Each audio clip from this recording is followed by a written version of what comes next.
보물들아, 1시간짜리 초장기 합본이 왔어. 전체적으로 무서운 효과음은 없어.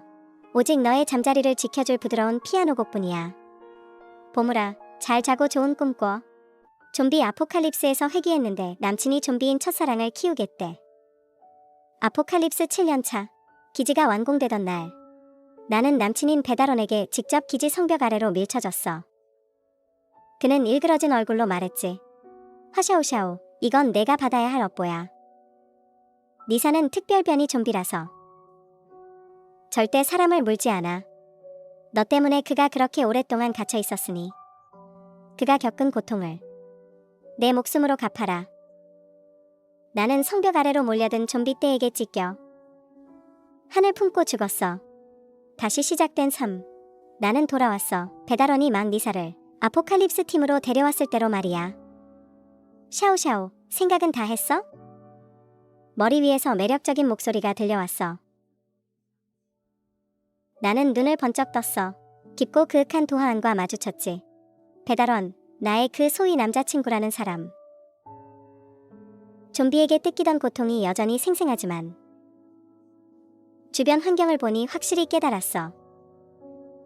내가 회귀했다는 걸. 7년 전으로 회귀했어. 배달원이 막니사를 팀 기지로 데려온 바로 그날로. 이때 좀비 아포칼립스가 터진 지 한 달이 넘었어. 아포칼립스 발발 전, 나는 외할머니가 주신 골동품 팔찌를 받았는데 뜻밖에도 저장 공간을 얻게 됐어.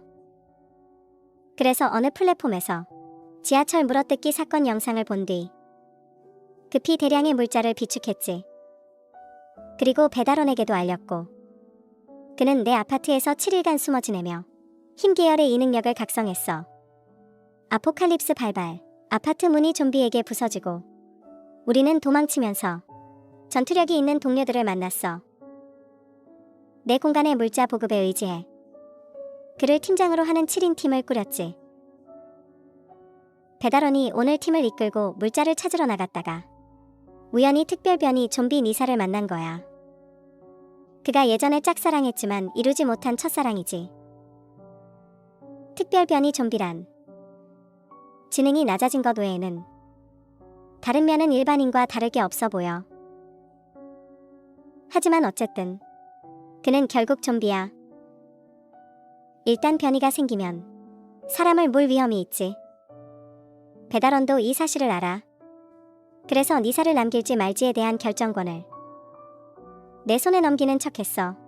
내가 동의하든 말든 그는 어떻게든 그를 남길 생각이었지. 그의 눈동자에 어린 은근한 기대를 보며 나는 어쩔 줄 모르는 척 다른 동료들을 바라봤어. 나도 잘 모르겠어. 다들 어떻게 생각하는지 물어보는 게 어때? 동료들은 서로 눈치만 봤어. 다들 배달원의 의도를 알았지만 누구도 먼저 입을 열어 좀비를 남기는 위험을 감수하려 하지 않았지.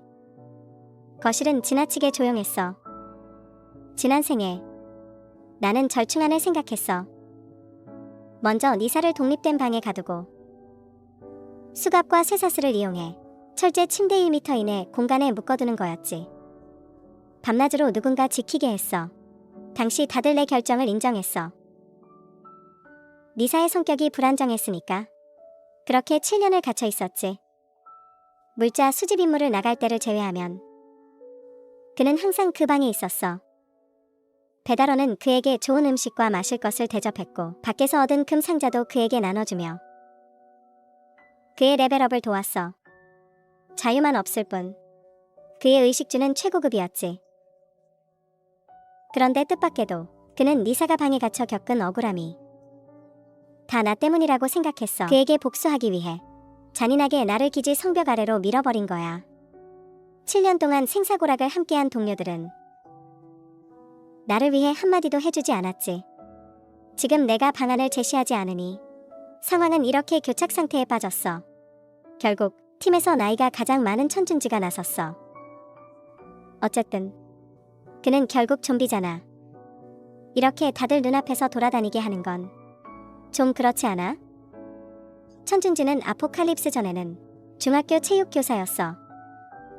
각성한 건 속도 이능력이었지. 그의 이능력 레벨은 낮아서 배달원을 대할 때 기세가 부족했어. 하지만 누군가 시작을 끊으니 다른 동료들도 명확하게 입장을 밝히기 시작했어. 좀비랑 같이 생활하면서 밤에 어떻게 잠을 자겠어? 맞아, 맞아. 동료들의 격앙된 말투에 놀랐는지 니사는 온몸을 떨며 겁에 질려 배달원 뒤로 숨었어. 배달원은 당연히 안쓰러워 죽으려 했지. 그는 아주 부드러운 말투로 말했어. 니사, 무서워하지 마. 다들 내 동료들이야. 너를 해치지 않을 거야. 말하며 서둘러 손을 뻗어 그의 등을 토닥였어. 니사는 마치 병아리처럼 그의 품으로 파고들며 가녀리게 벌벌 떨었지. 배달원은 도움을 구하듯 나를 바라봤어. 내가 나서서 해결해주길 기대하면서 어차피 지금 팀의 대부분 물자는 내 공간에 있으니까. 나는 큰 발언권을 가지고 있었지. 나는 아무 말도 하지 않았어. 그저 두 사람의 친밀한 모습을 한번 쳐다보고는 눈시울을 붉히며 침묵 속에 돌아섰어. 배달원은 이제야 뭔가 잘못됐음을 깨달은 듯 서둘러 니사를 밀어내고 내 손을 덥석 잡으며 설명했어. 샤오샤오, 오해하지 마. 나랑 쟤는 아무 사이도 아니야. 우리 사귄 적도 없잖아. 내 표정이 풀리지 않자 살짝 화난 척하며 반문했어. 그는 지금 변이 좀비잖아. 그래도 안심이 안 돼? 나는 눈물을 머금고 끝까지 아무 말도 하지 않았어.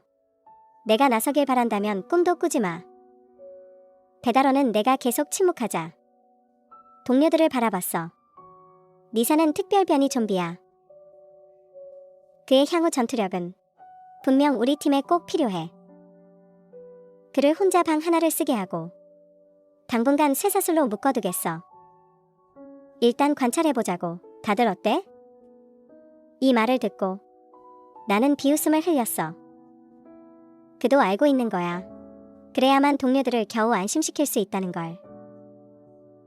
지금으로선 최선의 방법이지. 하지만 지난 생에 내가 10년 넘게 사랑했던 이 남자는 모든 탓을 나에게 돌렸지.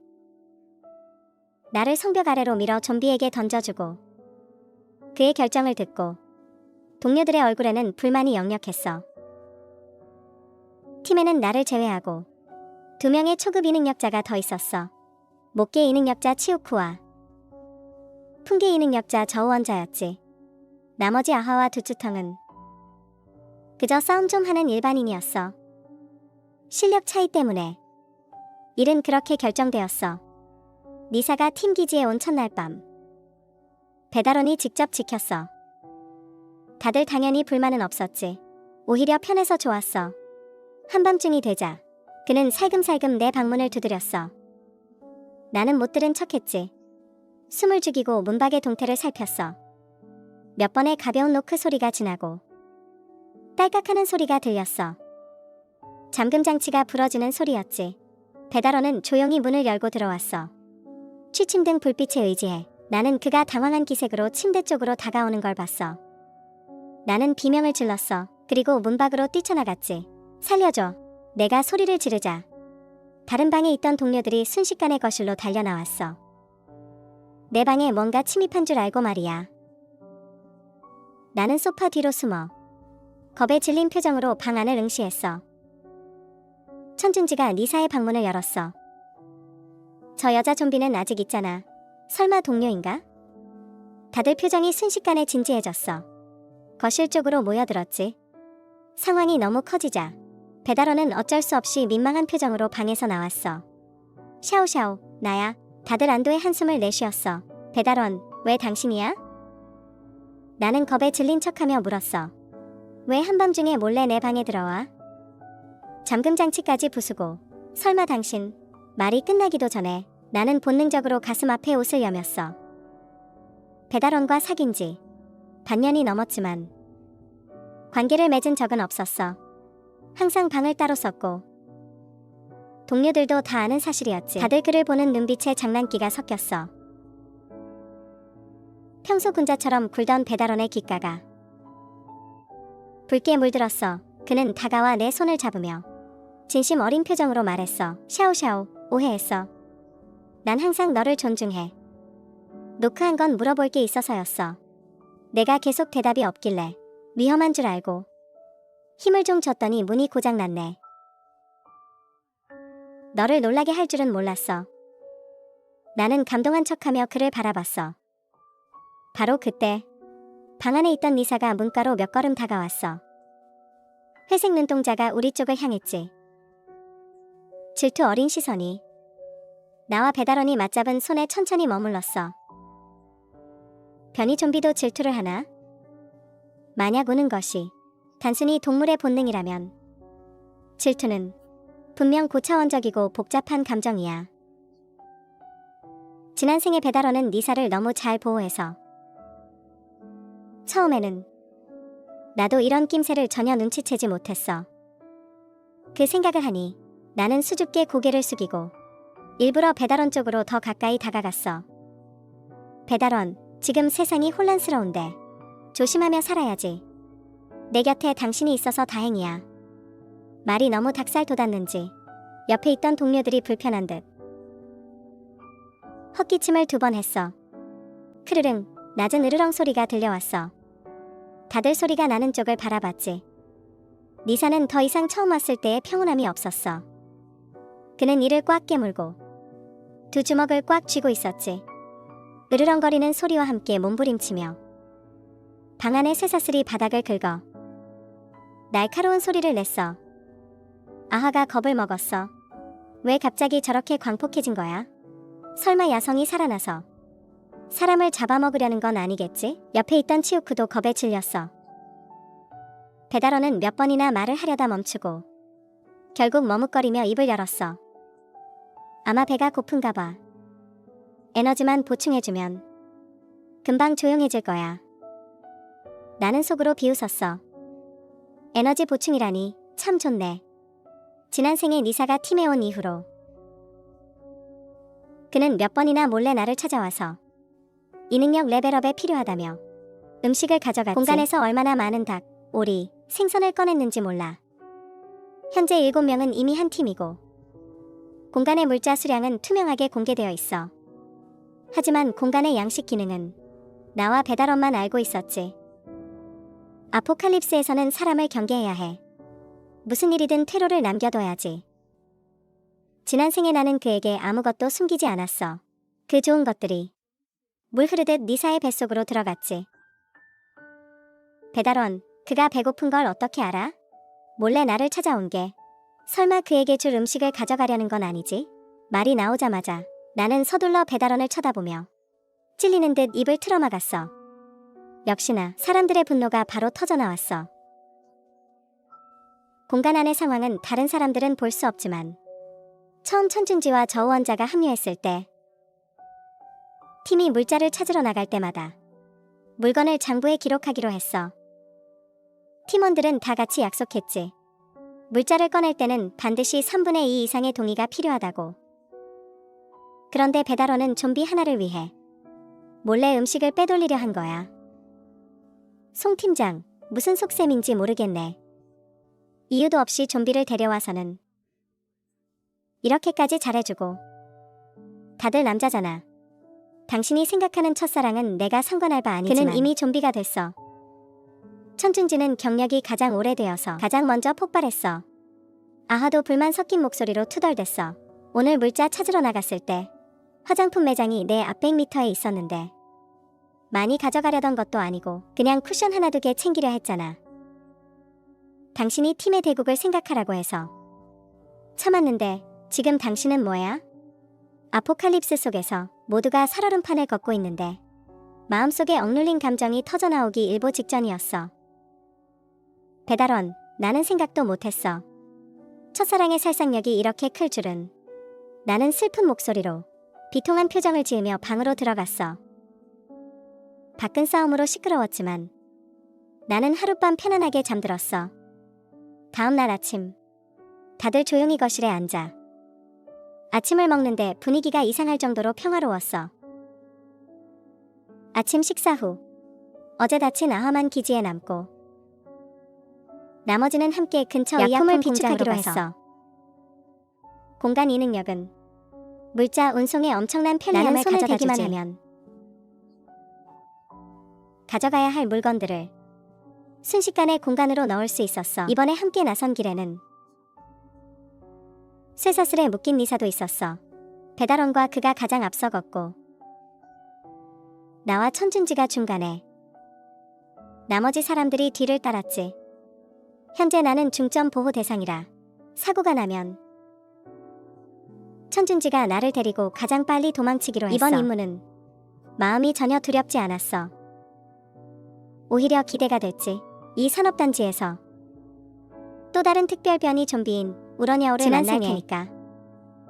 같은 특별 변이종인 리사가 그를 구하겠다고 고집을 부려서 배달원이 어쩔 수 없이 나에게 공간에서 약을 꺼내 그의 상처를 치료해주게 했어.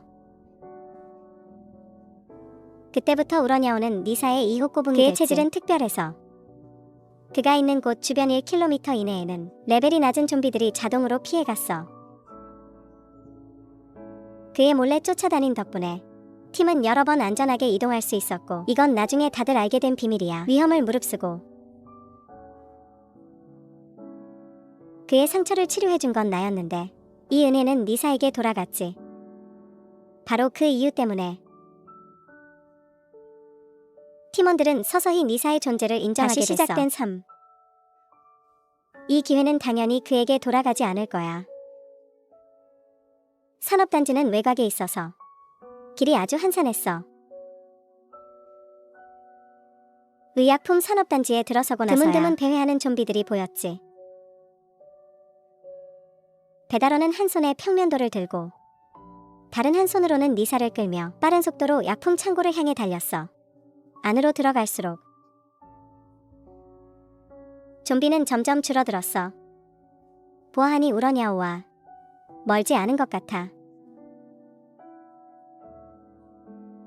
약품 일부를 챙긴 뒤 다들 약품 종류를 확인하는 틈을 나는 지난 생의 기억을 더듬어 빠르게 옆 사무실 구역으로 달려갔어. 역시나 익숙한 뒷모습이 책상 아래 웅크리고 앉아 벌벌 떨고 있었어. 나는 조심스럽게 다가갔어. 괜찮아.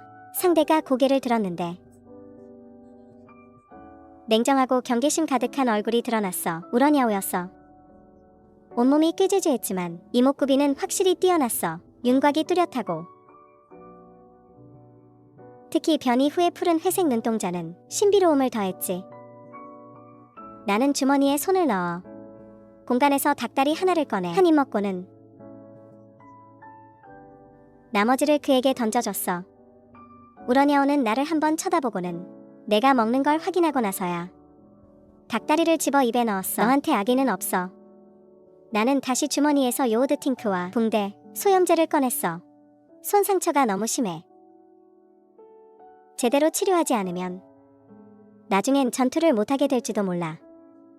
말하며 나는 마음을 굳게 먹고 조심스럽게 다가갔어. 우러냐오는 본능적으로 옆으로 피했지만 과격한 행동은 하지 않았어. 지난 생에 공간에 대량의 의약품을 저장해둬서 팀 내에서 상처 치료 같은 일은 거의 다 내 몫이었지. 이제 상처를 소독할 건데 좀 아플 거야. 나는 반짝이는 눈으로 그를 바라보며 격려의 미소를 지었어. 리사에게도 예전에 이렇게 해줬었지. 역시나 우러냐오의 깊은 눈동자가 흔들렸어. 눈 속의 살기가 서서히 사라졌지. 그가 보지 못하는 각도에서 나는 만족스럽게 입꼬리를 올렸어. 너 알아? 너 우리 오빠랑 정말 닮았어. 손은 멈추지 않고 움직이며 말투에는 옅은 슬픔을 담았어.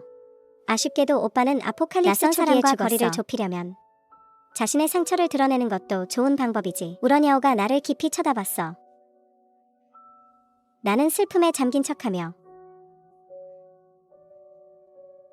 고개를 숙이고 묵묵히 그의 상처를 치료해줬어. 샤오샤오, 어디 있어? 배달원의 목소리가 밖에서 들려왔어.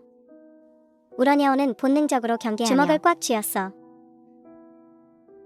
나는 검지를 입술에 대고 조용히 하라는 신호를 보냈어. 가방에서 진공 포장된 닭고기 몇 봉지와 즉석밥 2개를 꺼내 목소리를 낮춰 말했어. 내 이름은 화샤오샤오야. 몸 잘 챙겨야 해. 내가 돌아서서 나가려던 찰나 우러냐오가 주머니에서 3급 붉은 결정을 내 손에 쥐어주고는 순식간에 사무실 끝으로 사라졌어. 왜 마음대로 돌아다녀? 배달원이 문 앞에 서서 험악한 표정으로 나를 노려보고 있었어. 그 뒤를 따르던 니사는 미간을 찌푸린 채 생각에 잠겨 안쪽을 두리번거렸지. 다들 약품 정리하길래 도울 일도 없는 것 같아서 사무실 구역에 약품 설명서 모아둔 게 있나 보러 왔어. 나는 적당히 둘러댔어. 배달원은 의심하지 않았어. 가져갈 약품은 다 정리했어. 어서 가서 공간에 넣어. 그가 돌아서서 가려던 찰나 니사가 쇠사슬을 잡아당기며 목구멍에서 낮은 으르렁 소리를 냈어. 고집스럽게 사무실 안으로 들어가려 했지. 나는 배달원 곁을 지나며 무심한 듯 말했어. 좀비는 결국 좀비일 뿐이야. 결국 인간이 통제할 수 없지. 내 말에 자극받았는지 배달원은 쇠사슬을 꽉 잡아당겼어. 니사, 말 잘 들어. 이제 돌아갈 거야. 니사의 눈빛에 미련이 스쳤지만 힘의 차이 때문에 어쩔 수 없이 마지못해 그를 따라갔어. 이번 약품 수집으로 공간 속 물자 종류는 완벽해졌어. 우리 팀이 5년은 풍족하게 쓸 수 있는 양이야. 여기에 공간의 양식 기능까지 더하면 보수적으로 잡아도 7에서 8년은 물자 쟁탈전을 겪지 않아도 돼. 우리가 사는 농가 빌라 주변은 좀비가 점점 줄어들고 있어서 팀원들은 만장일치로 여기서 잠시 휴식을 취하기로 했어. 하지만 방에 갇힌 니사는 점점 더 난폭해지기 시작했어. 하루 종일 방 안을 서성거리며 가끔씩 낮은 으르렁 소리를 냈지. 그가 좀비라. 본성을 버리지 못한다고 생각했지만 나와 배달원만은 알고 있었어. 그가 정말로 배가 고프다는 걸. 때때로 낮게 크크거리는 소리를 냈다. 모두들 그가 이성을 잃었다고 생각했다. 본성은 고치기 어려운 법. 나와 배달원만이 알고 있었다. 그가 정말로 배가 고팠다는 것을. 아무리 특별한 변이종이라 할지라도 그들의 마음 깊은 곳은 육식을 갈망한다. 사람을 먹지 않더라도 닭, 오리, 생선, 고기는 빠질 수 없는 요즘 법. 매일 배급되는 이런 채식 위주의 식사로는 그의 굶주림과 갈증을 전혀 해소할 수 없다. 지난 생에 니사는 이런 고통을 겪어본 적이 없었다. 아마 배달원은 얼마 버티지 못하고 자신의 배궐광, 첫사랑을 위해 나설 것이다. 밤이 길어지면 꿈도 많아지는 법. 서둘러야 방으로 한다. 돌아오자마자 나는 서둘러 손가락을 그어 피를 붉은 수건에 떨어뜨렸다. 그리고 공간 속으로 흡수시켰다. 내 손목에 항상 차고 있던 공간 저장 팔찌가 연녹색 빛을 내뿜었다. 공간이 서서히 내 의념 속으로 녹아들며 이전보다 3배나 더 확장되었다. 그리고 이 팔찌는 간단한 임시 저장 주머니로 변했다. 지난 생에 배달원은 물자를 수집하던 중 저장 공간의 비밀을 알아냈다. 붉은 수건이 힘을 빌려 내 팔찌의 공간을 강제로 니사에게 융합시켰다. 그때 그는 안타깝다는 표정으로 말했다. 샤오샤오, 이 공간 팔찌 때문에 너는 너무 이기적으로 변했어. 앞으로는 공간을 니사에게 맡기도록 해. 그는 좀비라서 인간의 사심이나 간사한 꾀가 없으니 가장 공평해. 참으로 공평하기도 하지. 내 물건을 강제로 빼서 그의 배궐광에게 주면서 이걸 공평하다고 부르다니. 공간을 몸에 융합한 이후부터 청력이 눈에 띄게 좋아졌다. 문 2개를 사이에 두고도 나는 분명하게 들을 수 있었다. 배달원의 다정한 위로 소리를. 니사, 고생했어. 오늘 밤에 꼭 먹을 것을 구해다 줄게. 그에게 돌아온 대답은 응석 부리는 듯한 끄르륵 소리였다. 얼마 지나지 않아 배달원은 정말로 내 방에 몰래 들어왔다. 이번에 나는 깊이 잠든 척했다. 샤오샤오, 배달원이 나를 나직이 불렀다. 대답이 없자 그는 더 대담해졌다. 곧바로 손을 뻗어 내 손목의 팔찌를 만졌다. 지난 생에 니사의 식욕이 점점 커졌지만 그는 이렇게 빨리 팔찌를 뺏으러 오지는 않았었다. 아마 그때는 내가 그에게 말 잘 듣는 인형이었기에 그렇게까지 급하게 굴 필요가 없었을 것이다. 그는 금세 내 손목에서 팔찌를 빼냈다. 그리고 살금살금 방을 나갔다. 니사, 내 피를 팔찌에 떨어뜨리기만 하면 돼. 거기에 상급정액을 더하면 이제 이 공간은 내 것이 될 거야. 게다가 너의 특수한 체질 덕분에 공간은 더 넓어질 거야. 배달원의 낮은 목소리가 맞은편 방에서 내 귀로 전해졌다. 지금의 그가 어떻게 이 비밀을 알고 있는 거지? 설마 배달원도 회귀한 것인가? 하지만 회귀했든 아니든 그는 곧 실망하게 될 것이다. 얼마 지나지 않아 배달원의 믿을 수 없다는 목소리가 들려왔다. 왜 공간이 나타나지 않는 거지? 어떻게 된 일이지? 그가 생각할 틈도 없이 나는 문을 쾅 열어젖히고 와앙하고 울음을 터뜨렸다. 배달원, 어떻게 나한테 이럴 수 있어? 샤오샤오, 나는... 배달원은 재빨리 니사를 뒤로 숨겼다. 나는 그를 보지 못한 척하며 분노에 찬 니사에게 달려들었다. 손을 뻗어 팔찌를 뺏으려 했다. 배달원은 본능적으로 손을 뻗어 나를 막아섰다. 하샤오샤오, 너 지금 뭐 하는 거야? 다시 겪어도 여전히 마음이 아픈 건 똑같구나. 진심으로 사랑했던 남자가 처음부터 끝까지 마음속에 백월광뿐이었다니. 내가 뭘 어쨌다고? 내 공간을 훔쳐서 니사한테 줬잖아. 그런데 나한테 뭘 하냐고 물어. 나의 추궁에 배달원도 더는 돌이킬 수 없음을 깨달았는지 그럴듯한 변명을 늘어놓았다. 너는 그냥 평범한 사람이잖아. 공간을 내가 가지고 있어 봤자 가치를 다 못 써. 니사에게 주면 공간을 10배는 더 넓힐 수 있어. 의심할 여지 없이 다른 사람들도 모두 잠에서 깨어났다. 그들은 방문 앞에 서서 하나같이 입을 다물고 있었다. 샤오샤오, 나도 모두의 이익을 위해서야. 이해해주길 바라. 배달원은 다시 공적인 일인 척 연기했다. 안심해. 공간이 없어도 팀을 위해 공간을 내놓은 너의 공로를 생각해서 우리가 너를 먹여 살릴 테니까. 말을 마친 그는 문 앞에 있는 사람들을 훑어보았다.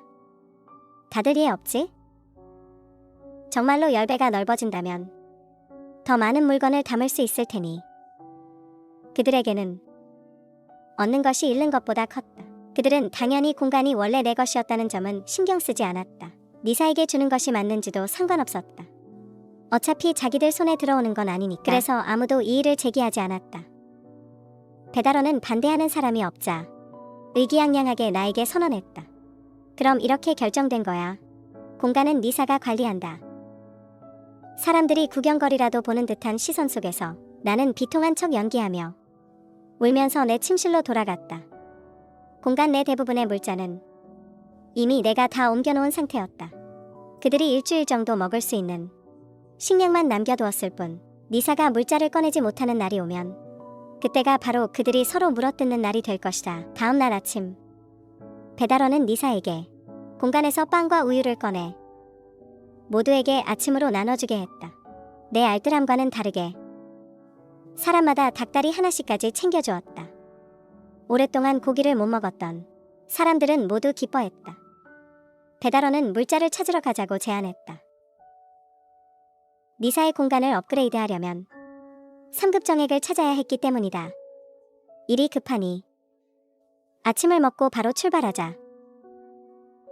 그들 눈에 이제 공간도 없고 전투력도 없는 나는 짐만 되는 존재였기에 아무도 내 의견을 묻지 않았다.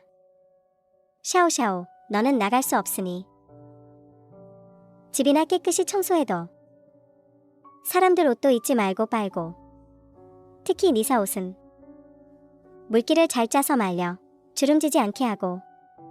배달원은 당연하다는 듯 나에게 명령했다. 여전히 나를 식모 취급했다. 나는 내색하지 않고 곤란한 표정을 지으며 고개를 끄덕였다. 그들이 나간 지 한참 뒤 나는 오토바이를 타고 밖으로 나갔다. 우러냐오는 어디서 나타났는지 나를 빤히 쳐다보고 있었다. 그가 옆에 있으니 주변에 좀비가 보이지 않았다. 나는 그에게 닭다리 하나를 건넸다. 그가 만족스럽게 먹는 것을 본 뒤 기억 속의 경로를 따라 남쪽의 독채 빌라 단지로 향했다. 우러냐오는 달리기가 빨라서 오프로드 오토바이의 속도 정도는 그에게 아무런 문제가 되지 않았다. 지난 생에 우리 일행은 그곳에서 반년 가까이 머물렀었다. 그곳에는 종말론 애호가가 미리 튼튼한 지하 요새를 만들어 두었었다. 지하실 창고에는 식료품이 종류별로 가득했다. 안타깝게도 그 종말론 애호가는 종말을 즐기기도 전에 빌라 거실에서 변이 되고 말았다. 만약 배달원도 회귀했다면 그는 분명 이 피난처를 포기하지 않을 것이다. 나는 그가 알아차리기 전에 먼저 그곳에 도착해야 한다. 안전문을 잠그고 지난 생과 마찬가지로 우러냐오가 옆에 있으니 자동으로 길을 뚫어주는 기계나 다름없었다. 주변의 낮은 등급 좀비들은 미리 알아서 비켜주었다. 기억이 맞다면 그 종말론 애호가의 이능 등급은 이미 5급에 도달해 있었다. 드디어 날이 저물 무렵 빌라 단지에 도착했다. 단지 정문으로 들어가기 전 우러냐오가 갑자기 경계하며 안쪽을 응시했다. 온몸으로 경계하며 내 앞을 막아섰다. 우러냐오가 갑자기 몸을 낮추고 내게 등에 어필하는 신호를 보냈다. 고위급 좀비를 만난 모양이다. 나는 망설임 없이 등에 업혔다. 그가 한번 뛰어오르더니 빌라 단지 정문 담벼락에 가볍게 착지했다. 내가 중심을 잡고 서자 그는 재빨리 뛰어내렸다. 그때 나는 보았다. 새빨간 눈동자를 눈빛으로 보아하니 최소 5급 좀비였다. 상대가 맹렬히 달려들자 우러냐오는 재빨리 옆으로 피했다. 심장이 입 밖으로 튀어나올 것 같았다. 지난 생에 우리 팀이 이곳에 왔을 때도 이 좀비 집주인을 만났었다. 아마 니사와 같은 부류라 그런지 그때는 이렇게 격렬한 전투는 없었다. 상대가 방심한 틈을 타 배달원이 아주 쉽게 문제를 해결했었지. 우러냐오는 그와 몇 번 합을 겨뤘지만 우위를 점하지 못했을 뿐만 아니라 팔에 상처까지 입고 말았다. 전투가 치열해질 때 나는 공간에서 돼지 족발 2개를 꺼내 멀리 던져버렸다. 과연 전투에 몰입해 있던 좀비 형님은 신선한 족발의 유혹을 이기지 못하고 고개를 돌려 족발을 향해 달려갔다. 우러냐오가 단숨에 문으로 뛰어올라 빌라 안전문의 스위치를 내렸다. 좀비 형님은 족발에 정신이 팔려 뒤도 돌아보지 않았다. 긴장된 심장 소리 속에서 빌라 대문이 닫혔다. 2개의 족발이 성공적으로 유인했다. 좀비 형님은 목적 없이 어둠 속으로 걸어 들어갔다. 나는 길게 안도의 한숨을 내쉬었다. 멀지 않은 곳에서 말소리가 들려왔다. 배달원 일행이었다. 송 대장, 당신이 말한 빌라 안전가옥 진짜 믿을 만한 거 맞아? 천춘지의 목소리가 먼저 들려왔다.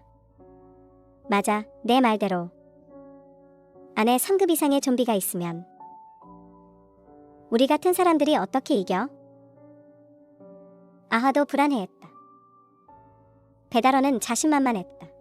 니사가 있으니 우리는 문제없어. 내가 얻은 정보에 따르면 곧 혹한이 닥칠 거야. 정액을 얻고 니사가 성공적으로 업그레이드하면 우리는 안전가옥에서 살 거야.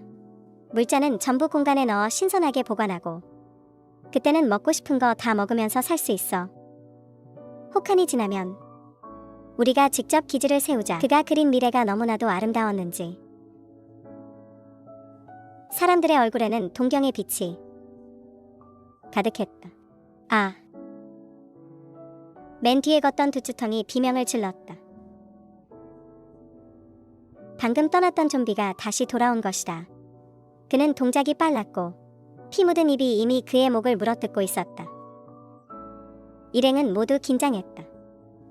니사도 전투태세에 들어갔다.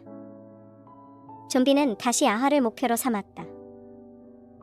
평범한 사람인 아하는 저항할 힘이 없어서 금세 당하고 말았다.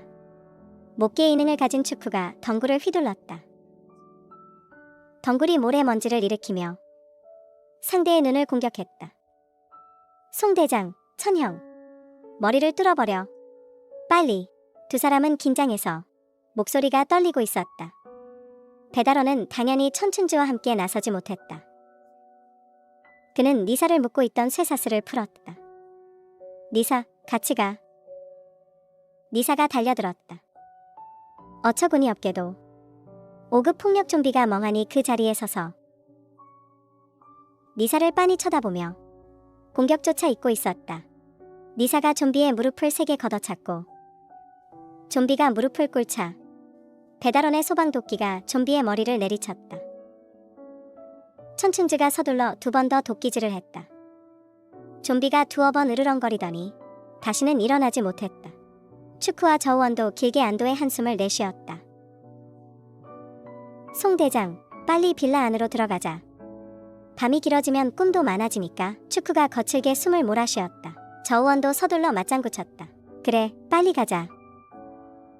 배달원은 좀비의 머리를 몇 번 더 쪼개더니 그 안에서 새빨간 정액을 꺼냈다. 배달원은 정중하게 정액을 니사에게 건넸다. 내가 가져. 니사도 사양하지 않고 정액을 저장 팔찌 안에 넣었다. 그들이 빌라 문으로 들어갔을 때 이미 문이 닫혀 있는 것을 발견했다. 이럴 리가 없는데 방금 그 5급 좀비가 여기 주인이었을 텐데 그가 밖에 있었는데 문이 왜 닫혀 있지? 배달원은 믿을 수 없다는 듯 닫힌 문을 두드렸다. 바로 그때 등 뒤에서 2번의 으르렁거리는 좀비 소리가 들렸다. 두츠턴과 아하가 물린 뒤 변이 된 것이다. 저우원은 미처 반응하지 못하고 아하에게 덮쳐져 바닥에 쓰러졌다. 목에 동맥을 물어뜯기자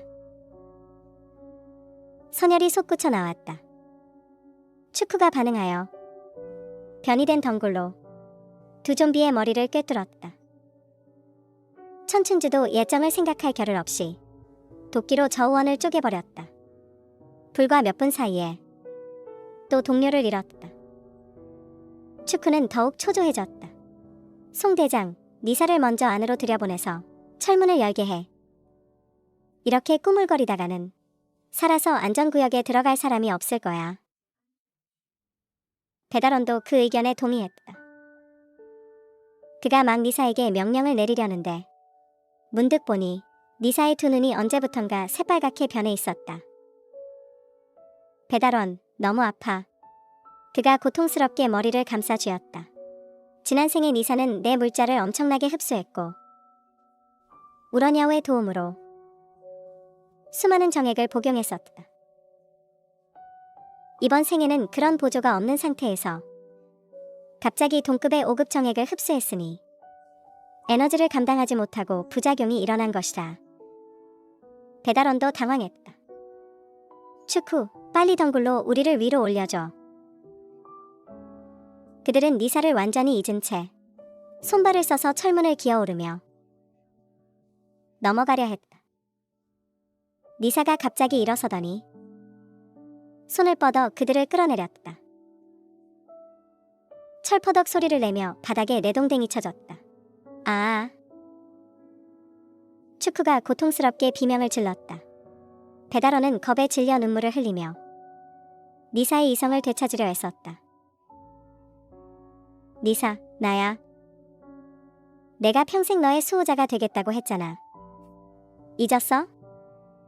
니사가 그의 손을 찢으려다 허공에 멈췄다. 그저 새빨갛고 공포스러운 눈으로 그를 쳐다보았다. 마치 무언가를 생각하는 듯이 배달원의 공포는 극에 달했다. 그의 시야 끝에 나와 우러냐오가 철문 안쪽에 서 있는 것이 보였다. 그는 서둘러 우리에게 달려왔다. 샤오샤오, 빨리 문 열어줘. 살려줘. 아까 일은 다 설명할 수 있어. 내가 제일 사랑하는 건 너야. 다음 순간 니사가 그의 목을 물어뜯었다. 배달원은 믿을 수 없다는 듯 눈을 크게 뜨고 천천히 바닥에 무릎을 꿇었다. 그의 목소리는 고통스럽고 원망스러웠다. 왜? 천춘즈가 비명을 질렀다. 이성을 잃은 사람처럼 미친 듯이 철문을 두드렸다. 화샤오샤오, 살려줘. 니사는 배달원을 다 먹어치운 뒤 그에게도 한 입을 선사했다. 그것이 그에게는 해탈이었으리라. 뿌리까지 뽑아버렸다. 우러냐오는 니사를 가볍게 처리한 뒤 다시 빌라 안으로 돌아왔다. 지난 생의 기억을 더듬어 우리는 지하실로 내려갔다. 안은 지난 생과 마찬가지로 온갖 물자가 가득했다. 나와 우러냐오가 소비해도 30년은 거뜬히 먹을 양이었다. 양식 공간까지 더하면 이번 생은 먹고 사는 걱정은 안 해도 될 것이다. 종말이 오기 전 우연히 무한 공간의 마트를 활성화했다. 이번 생에는 물자만 쌓는 게 아니다. 사람도 쌓을 것이다. 이 종말에서 가장 강한 남자를 쌓을 것이다. 목이 찢어지는 듯한 극심한 통증에 나는 침대에서 벌떡 일어났다. 거친 숨을 몰아쉬며 온몸이 식은땀으로 젖어 있었다. 무의식적으로 목을 더듬어 보았다. 매끈했다. 상처는 없었다. 주위를 둘러보았다. 여기는 내가 사는 작은 아파트다. 모든 것이 기억 속 좀비에게 뜯어먹히기 전의 모습과 똑같았다. 휴대폰을 집어들자 6월 15일. 그 재앙이 터지기까지 딱 한 달 남았다. 나는 회귀했다. 심장이 미친 듯이 뛰었다. 공포 때문이 아니라 희열 때문이었다. 지난 생, 종말이 닥쳤을 때 나는 아무런 준비가 없었다. 굶주림과 공포 속에서 3달을 버티다. 결국 작은 좀비 떼 속에서 죽음을 맞이했다. 죽기 직전, 평소 교류도 없고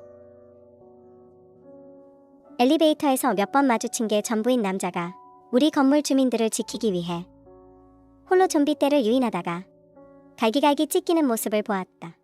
그의 이름은 장청, 퇴역한 특수부대원. 이제 나에게는 이 모든 걸 바꿀 기회가 있다. 마트 공간이 활성화되었습니다.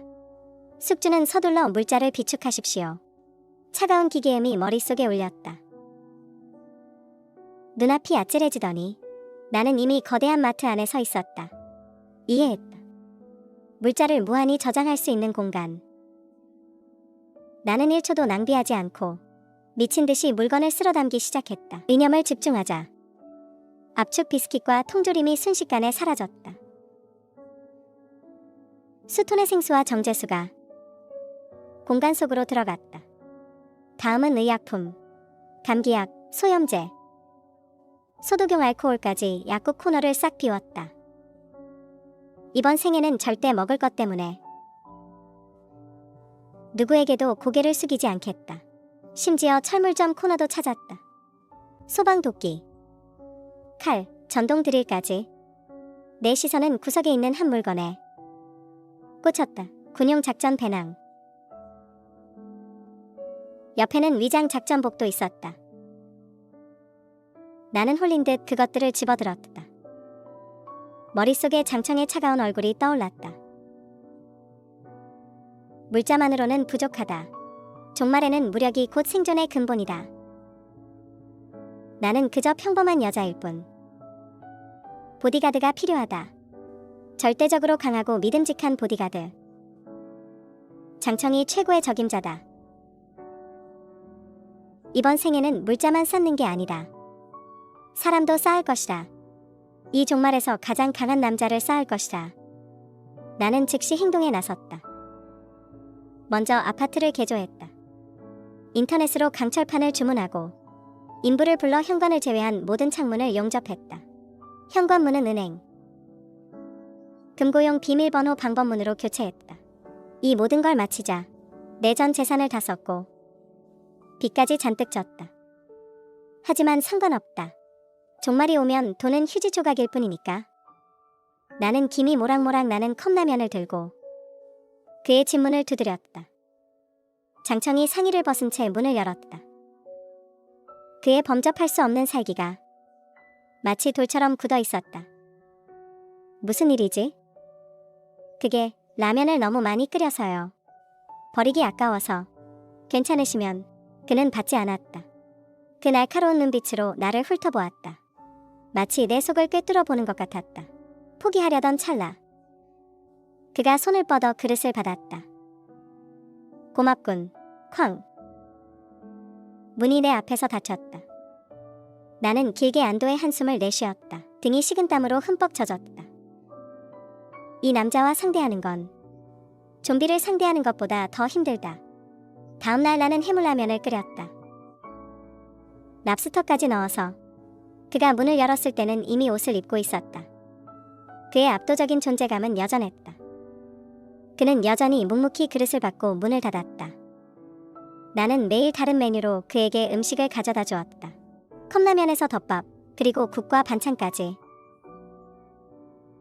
그리고 장청은 처음에 경계심에서 점차 익숙해져 갔다. 그날 그가 문을 열었을 때 손에는 공구함을 들고 있었다. 집도어락을 바꿔야겠어. 나는 멍하니 있었다. 우리 집으로 곧장 걸어 들어와 일사천리로 내 고급스러워 보이던 스마트 도어락을 뜯어내고 구조가 너무 복잡해서 내가 전혀 이해할 수 없는 기계식 자물쇠로 교체했다. 이런 자물쇠는 기술적인 해킹은 막을 수 없어. 이건 폭약을 쓰지 않는 이상 안 열려. 그는 설치하면서 설명했다. 어조는 여전히 차가웠지만 더 이상 거리를 두는 느낌은 아니었다.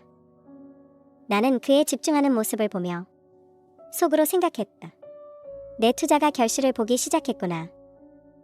그 후 며칠 동안 그는 거의 매일 무심코 나를 도와주었다. 문과 창문을 보강하고 CCTV를 설치해 내 작은 아파트는 그의 개조 덕분에 점점 더 진짜 종말의 요새처럼 변해갔다. 우리 사이의 대화는 여전히 적었다. 나는 그저 매일 정시에 내 몫의 식사를 건넸을 뿐. 그날이 오기 전까지는 평소처럼 밥을 가져다 주러 갔는데 그가 없었다. 나는 조금 불안해져서 그에게 위챗 메시지를 보냈다. 며칠 전 그가 먼저 추가하자고 했던 것이다. 오늘 일이 있어서 나갔어. 한참을 기다린 끝에 그가 딱 2글자를 보냈다. 응, 바빠. 내 마음속 불안감이 점점 커졌다. 나는 TV를 켰다. 뉴스에서는 긴급 속보가 나오고 있었다.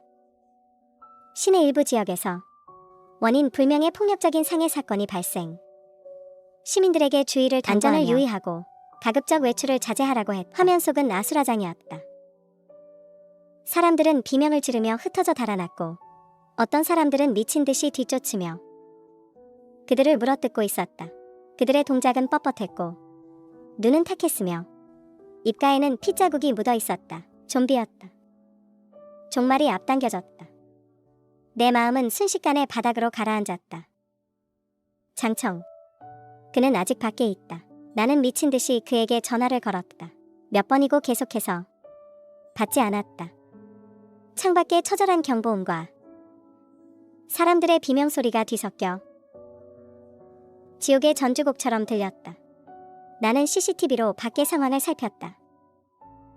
거리는 이미 엉망진창이었다. 차량들이 서로 충돌해 거대한 불길이 치솟고 있었다.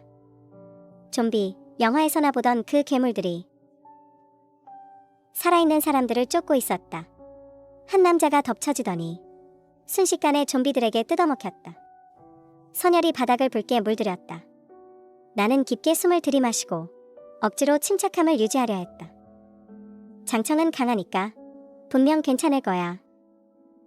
내가 할 수 있는 건 이 집을 잘 지키며 그가 돌아오길 기다리는 것뿐. 나는 공간에서 소방도끼를 꺼내 손에 꽉 쥐었다. 날이 점점 어두워지고 창밖의 비명소리도 점차 잦아들었다. 그 대신 소름 끼치는 낮은 으르렁거리는 소리가 들려왔다. 복도에서 쿵쿵거리는 문 두드리는 소리와 이웃의 절망적인 울음소리가 들렸다. 좀비들이 이미 건물 안으로 들어왔음을 알았다. 우리 집 문은 특수 합금으로 보강되어 있어 당분간은 안전했지만 얼마나 버틸 수 있을지 알 수 없었다. 정신이 무너지려던 그때 문 밖에서 매우 규칙적인 노크 소리가 들렸다. 우리 둘만 아는 암호였다. 장청이다. 나는 문가로 달려가 외시경으로 밖을 내다보았다. 정말 장청이었다. 그의 왼쪽 팔에는 깊은 상처가 있어 피가 계속 배어나오고 있었다. 복도는 소리를 듣고 몰려든 좀비들로 가득 찼고 그들은 발톱을 휘두르며 으르렁거리고 있었다. 이 신선한 살점을 덮치려 했다. 빨리! 문을 열자마자 문틈으로 장청이 몸을 날려 들어왔고 곧바로 문을 쾅 닫았다. 잠금 장치를 채웠다. 쾅! 수많은 좀비가 문에 부딪히며 엄청난 소리를 냈다. 문 전체가 진동했다. 나는 겁에 질려 다리가 풀렸다. 겁내지 마. 못 들어와. 장청은 문에 기대어 거칠게 숨을 몰아쉬었다. 혈액 손실로 안색이 창백했다. 나는 방으로 달려가 공간에서 구급상자를 꺼냈다. 소독하고 약을 바르고 붕대를 감았다. 나는 서툴렀지만 정성을 다했다. 그는 줄곧 말없이 나를 지켜보았다. 이런 건 어떻게 알아? 인터넷에서 배웠어? 상처를 다 감고 나서야 나는 보았다. 그가 손에 캔버스 가방을 꽉 쥐고 있는 것을. 가방은 이미 피로 완전히 젖어 있었다. 넣어주려고. 안에는 따뜻한 고기만두가 들어있어. 눈물이 순식간에 쏟아졌다. 종말이 터졌는데도 그는 목숨을 걸고 나가서 나에게 먹을 것을 가져다 준 것이다. 왜 울어? 그는 미간을 찌푸리며 퉁명스럽게 말했다. 빨리 먹어. 아직 따뜻해. 나는 울면서 먹었다. 이것은 내 2번의 생을 통틀어 먹어본 것 중 가장 맛있는 음식이었다.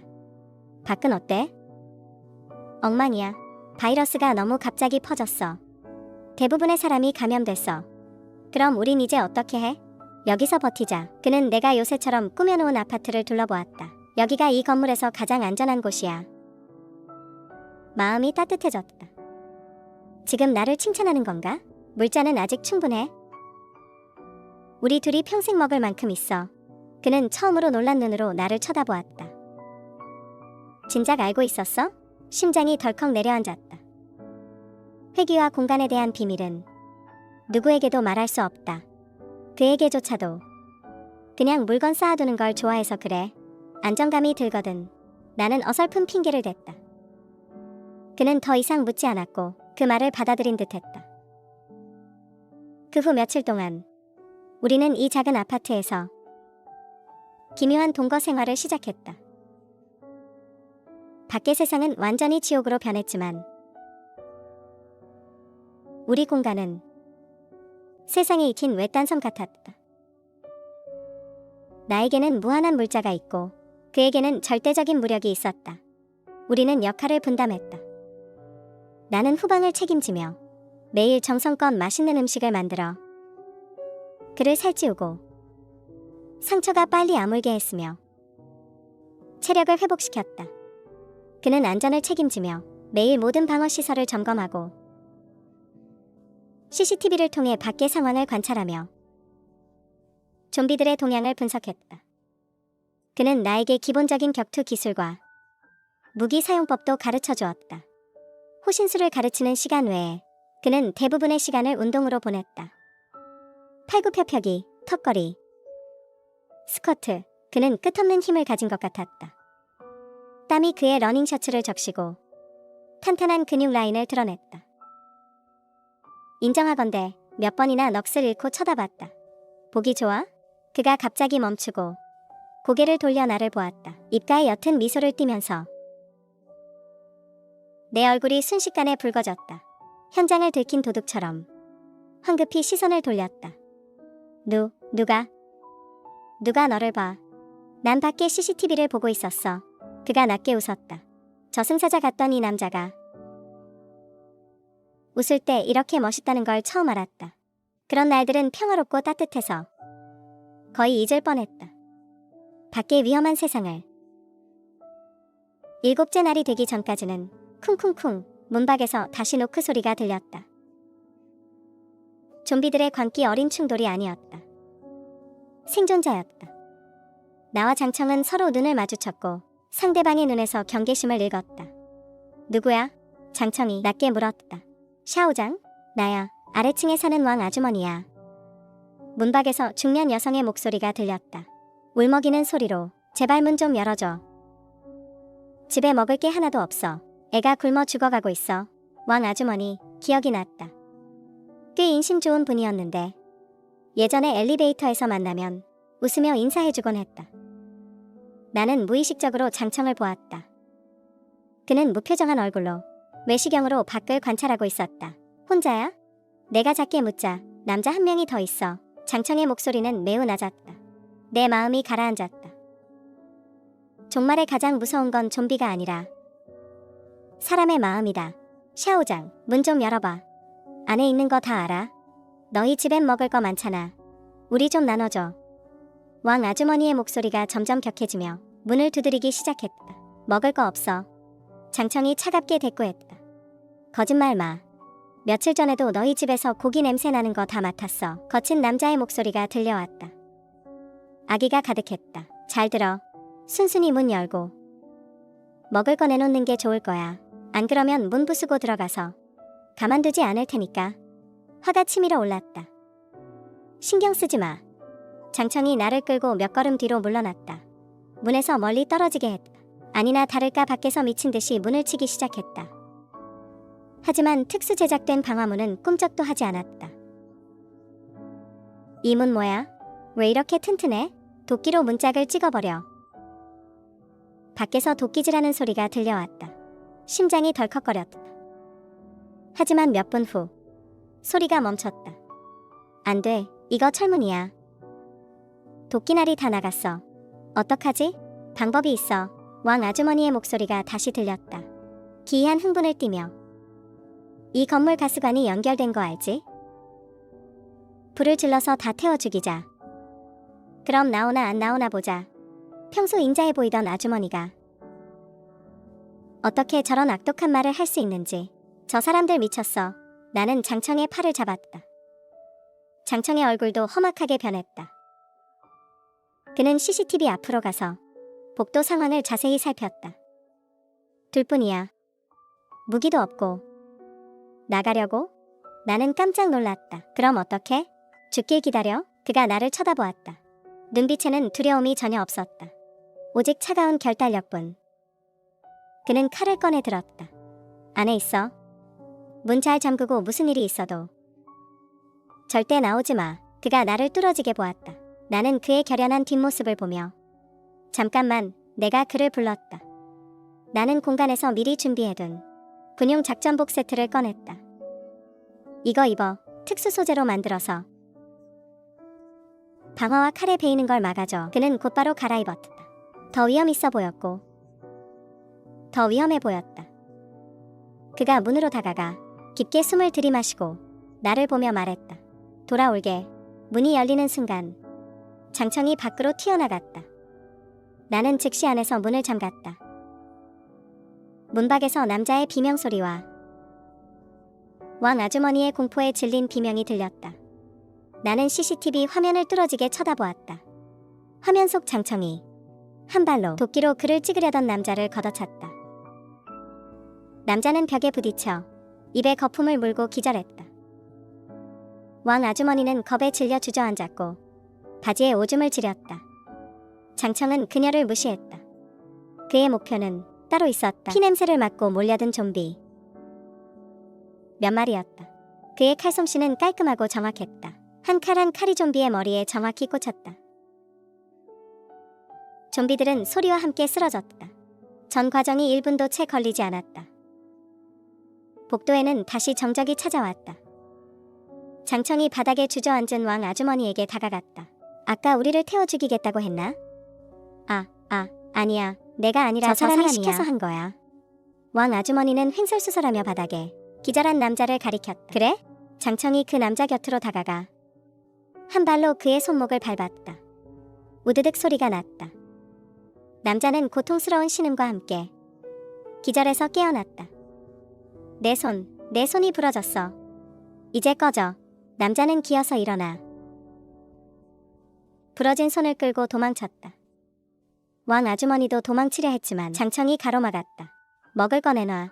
그가 손을 내밀었다. 왕 아주머니가 멍하니 있었다. 먹을 거 많다며? 그건 내 거고. 지금은 내게 필요해. 왕 아주머니의 얼굴이 순식간에 창백해졌다. 그녀는 벌벌 떨며 주머니에서 이미 썩어가는 비스킷 반 조각을 꺼내 건넸다. 장청은 그것을 받아 쳐다보지도 않고 옆 쓰레기통에 던져버렸다. 더 없어? 없어. 진짜 없어. 왕 아주머니가 울먹였다. 장청은 아무 말 없이 그 차가운 눈으로 그녀를 쳐다보았다. 그녀가 소시지 몇 개를 꺼냈다. 이게 진짜 그녀의 비상식량이었다. 장청은 소시지를 챙기고 길을 비켜주었다. 왕 아주머니는 살았다는 듯 뒤도 안 돌아보고 도망쳤다. 나는 문을 열어 그를 안으로 들였다. 괜찮아. 나는 그의 몸을 살폈다. 괜찮아. 그는 작전복을 벗어 던지고 소시지 몇 개를 버렸다. 그가 무심하게 말했다. 그런 사람이 내놓은 건 나도 못 먹겠어. 장청, 고마워. 널 돕는 게 아니야. 그가 나를 보았다. 눈빛이 깊었다. 내 비상식량을 보호하는 것뿐이야. 얼굴이 확 달아올랐다. 이 남자, 어떻게 유혹조차 살기가 느껴지는 거지? 왕 아주머니 사건 이후 나와 장청의 관계는 더 미묘해졌다. 우리는 단순한 이웃이 아니었다. 우리는 종말 속에서 서로 의지하는 전우 같았다. 혹은 가족. 그는 나에게 그가 CCTV로 관찰한 상황을 공유했고 주변 좀비의 분포와 활동 패턴을 분석했다. 나도 그가 운동을 마친 후 꿀을 탄 레몬수를 건네주었다. 한 번은 요리하다 실수로 손을 베었는데 그가 나보다 더 긴장했다. 내 손을 잡고 그 살벌하고 단호한 손으로 서툴게 대역밴드를 붙여주었다. 느낄 수 있었다. 우리 사이에 보이지 않는 벽이 곧 허물어질 것 같다는 것을. 하지만 두려웠다. 무서웠다.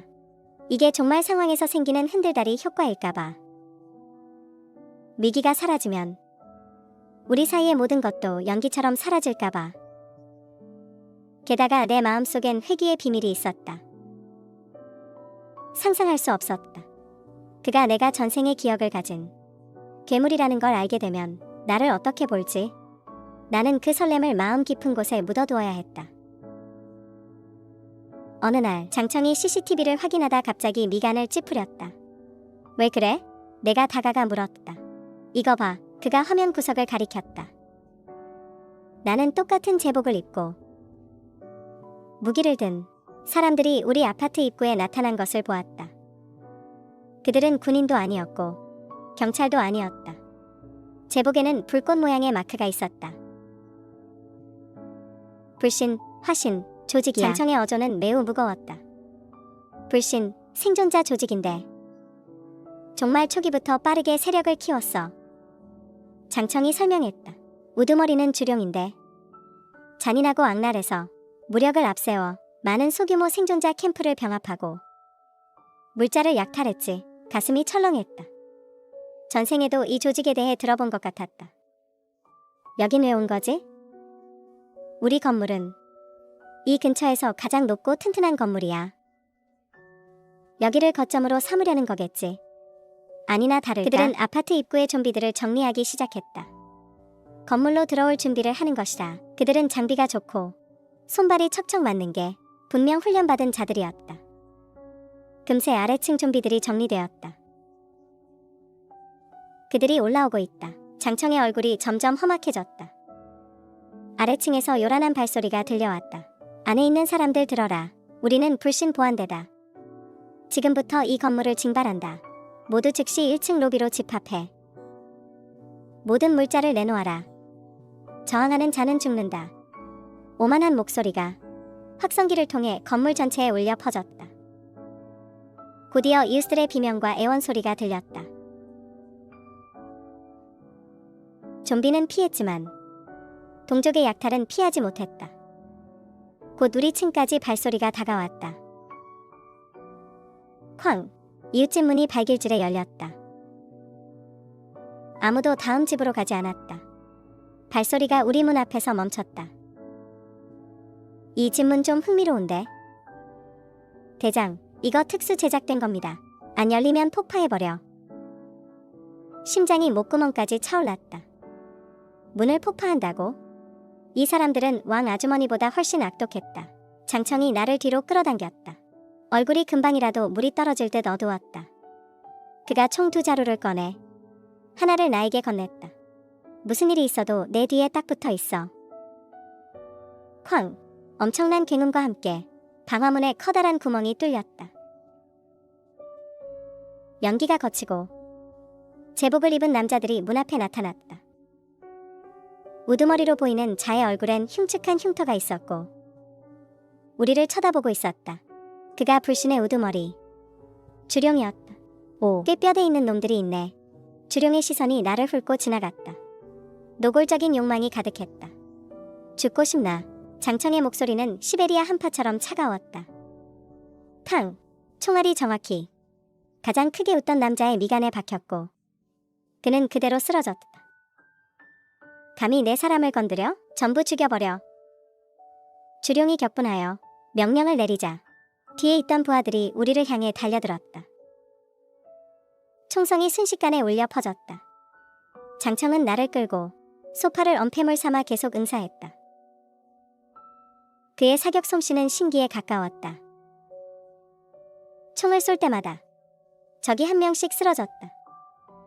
나는 그저 그의 뒤에 숨어 벌벌 떨며 총을 마구 쏘아댈 뿐이었다. 상대방은 쪽수가 많고 화력이 막강했다. 탄약이 다 떨어져가 장청의 목소리는 냉정했다. 마음이 서늘해졌다. 권총 탄약은 원래 많지 않았는데 아까 마구 쏘아댄 탓에 거의 바닥이 났다. 어떡하지? 근접전 준비해. 강청은 손에 든 빈 총을 버리고 그의 칼을 뽑아 들었다. 바로 그때 복도에서 좀비들이 울부짖었다. 대장, 큰일 났습니다. 밖에 좀비가 너무 많이 왔어요. 주룡의 안색이 변하며 무슨 일이냐고 물었다. 밖에 좀비들은 다 처리한 거 아니었나? 모르겠습니다. 마치 땅속에서 솟아난 것 같아요. 우리 사람들을 다 포위했습니다. 강청도 잠시 멍해졌다. 복도는 온통 좀비들로 가득 찼고 그 수는 이전의 어떤 때보다 훨씬 많았다. 그들은 마치 무언가에 이끌린 듯 미친 듯이 우리 층으로 몰려들며 화신의 사람들을 공격했다. 화신의 사람들은 장비는 훌륭했지만 끝도 없이 밀려오는 좀비 떼를 마주하자 결국 밀리기 시작했다. 철수해, 빨리 철수해. 주룡은 즉시 결단을 내리고 도망칠 준비를 했다. 하지만 그가 몸을 돌리자마자 강청이 앞길을 가로막았다. 가고 싶어? 나한테 허락은 받았나? 이 녀석아, 상황 파악이 안 되냐? 지금 안 가면 우리 다 여기서 죽어. 내가 죽을지는 모르겠지만 너는 오늘 반드시 죽는다. 강청의 말이 끝나기도 전에 그는 이미 달려들었다. 주룡은 간신히 막아내며 계속해서 뒤로 밀려났다. 퍽! 강청이 빈틈을 포착해 칼을 찔러 넣었다. 그러고는 그대로 쓰러졌다. 화신의 우두머리는 그렇게 죽었다. 남은 부하들은 대장이 죽는 것을 보고 혼비백산하여 무기를 버리고 사방으로 흩어져 도망쳤다. 하지만 그들은 곧 몰려오는 좀비 떼에 휩쓸렸다. 복도 전체가 아수라장이 되었다. 강청은 나를 끌고 방으로 돌아왔다. 도대체 무슨 일이야? 어디서 이렇게 많은 좀비가 나타난 거지? 몰라. 강청도 미간을 찌푸렸다. 하지만 상황이 좋지 않아. 우리는 포위됐어. CCTV를 통해 보니 건물 안팎이 온통 좀비였다. 여기는 더 이상 버틸 수 없어. 우리는 떠나야 해. 어디로? 옥상으로. 강청이 천장을 가리켰다. 거기에 내가 준비해둔 게 있어. 그제야 기억이 났다. 그가 예전에 옥상에 뭔가를 설치하러 갔던 것 같다. 가자. 강청이 나를 끌고 방 밖으로 뛰쳐나갔다. 복도는 엉망진창이었고 옥상을 향해 계속 달렸다. 다른 층에서 좀비들이 계속 튀어나왔지만 모두 강청의 칼에 해결되었다.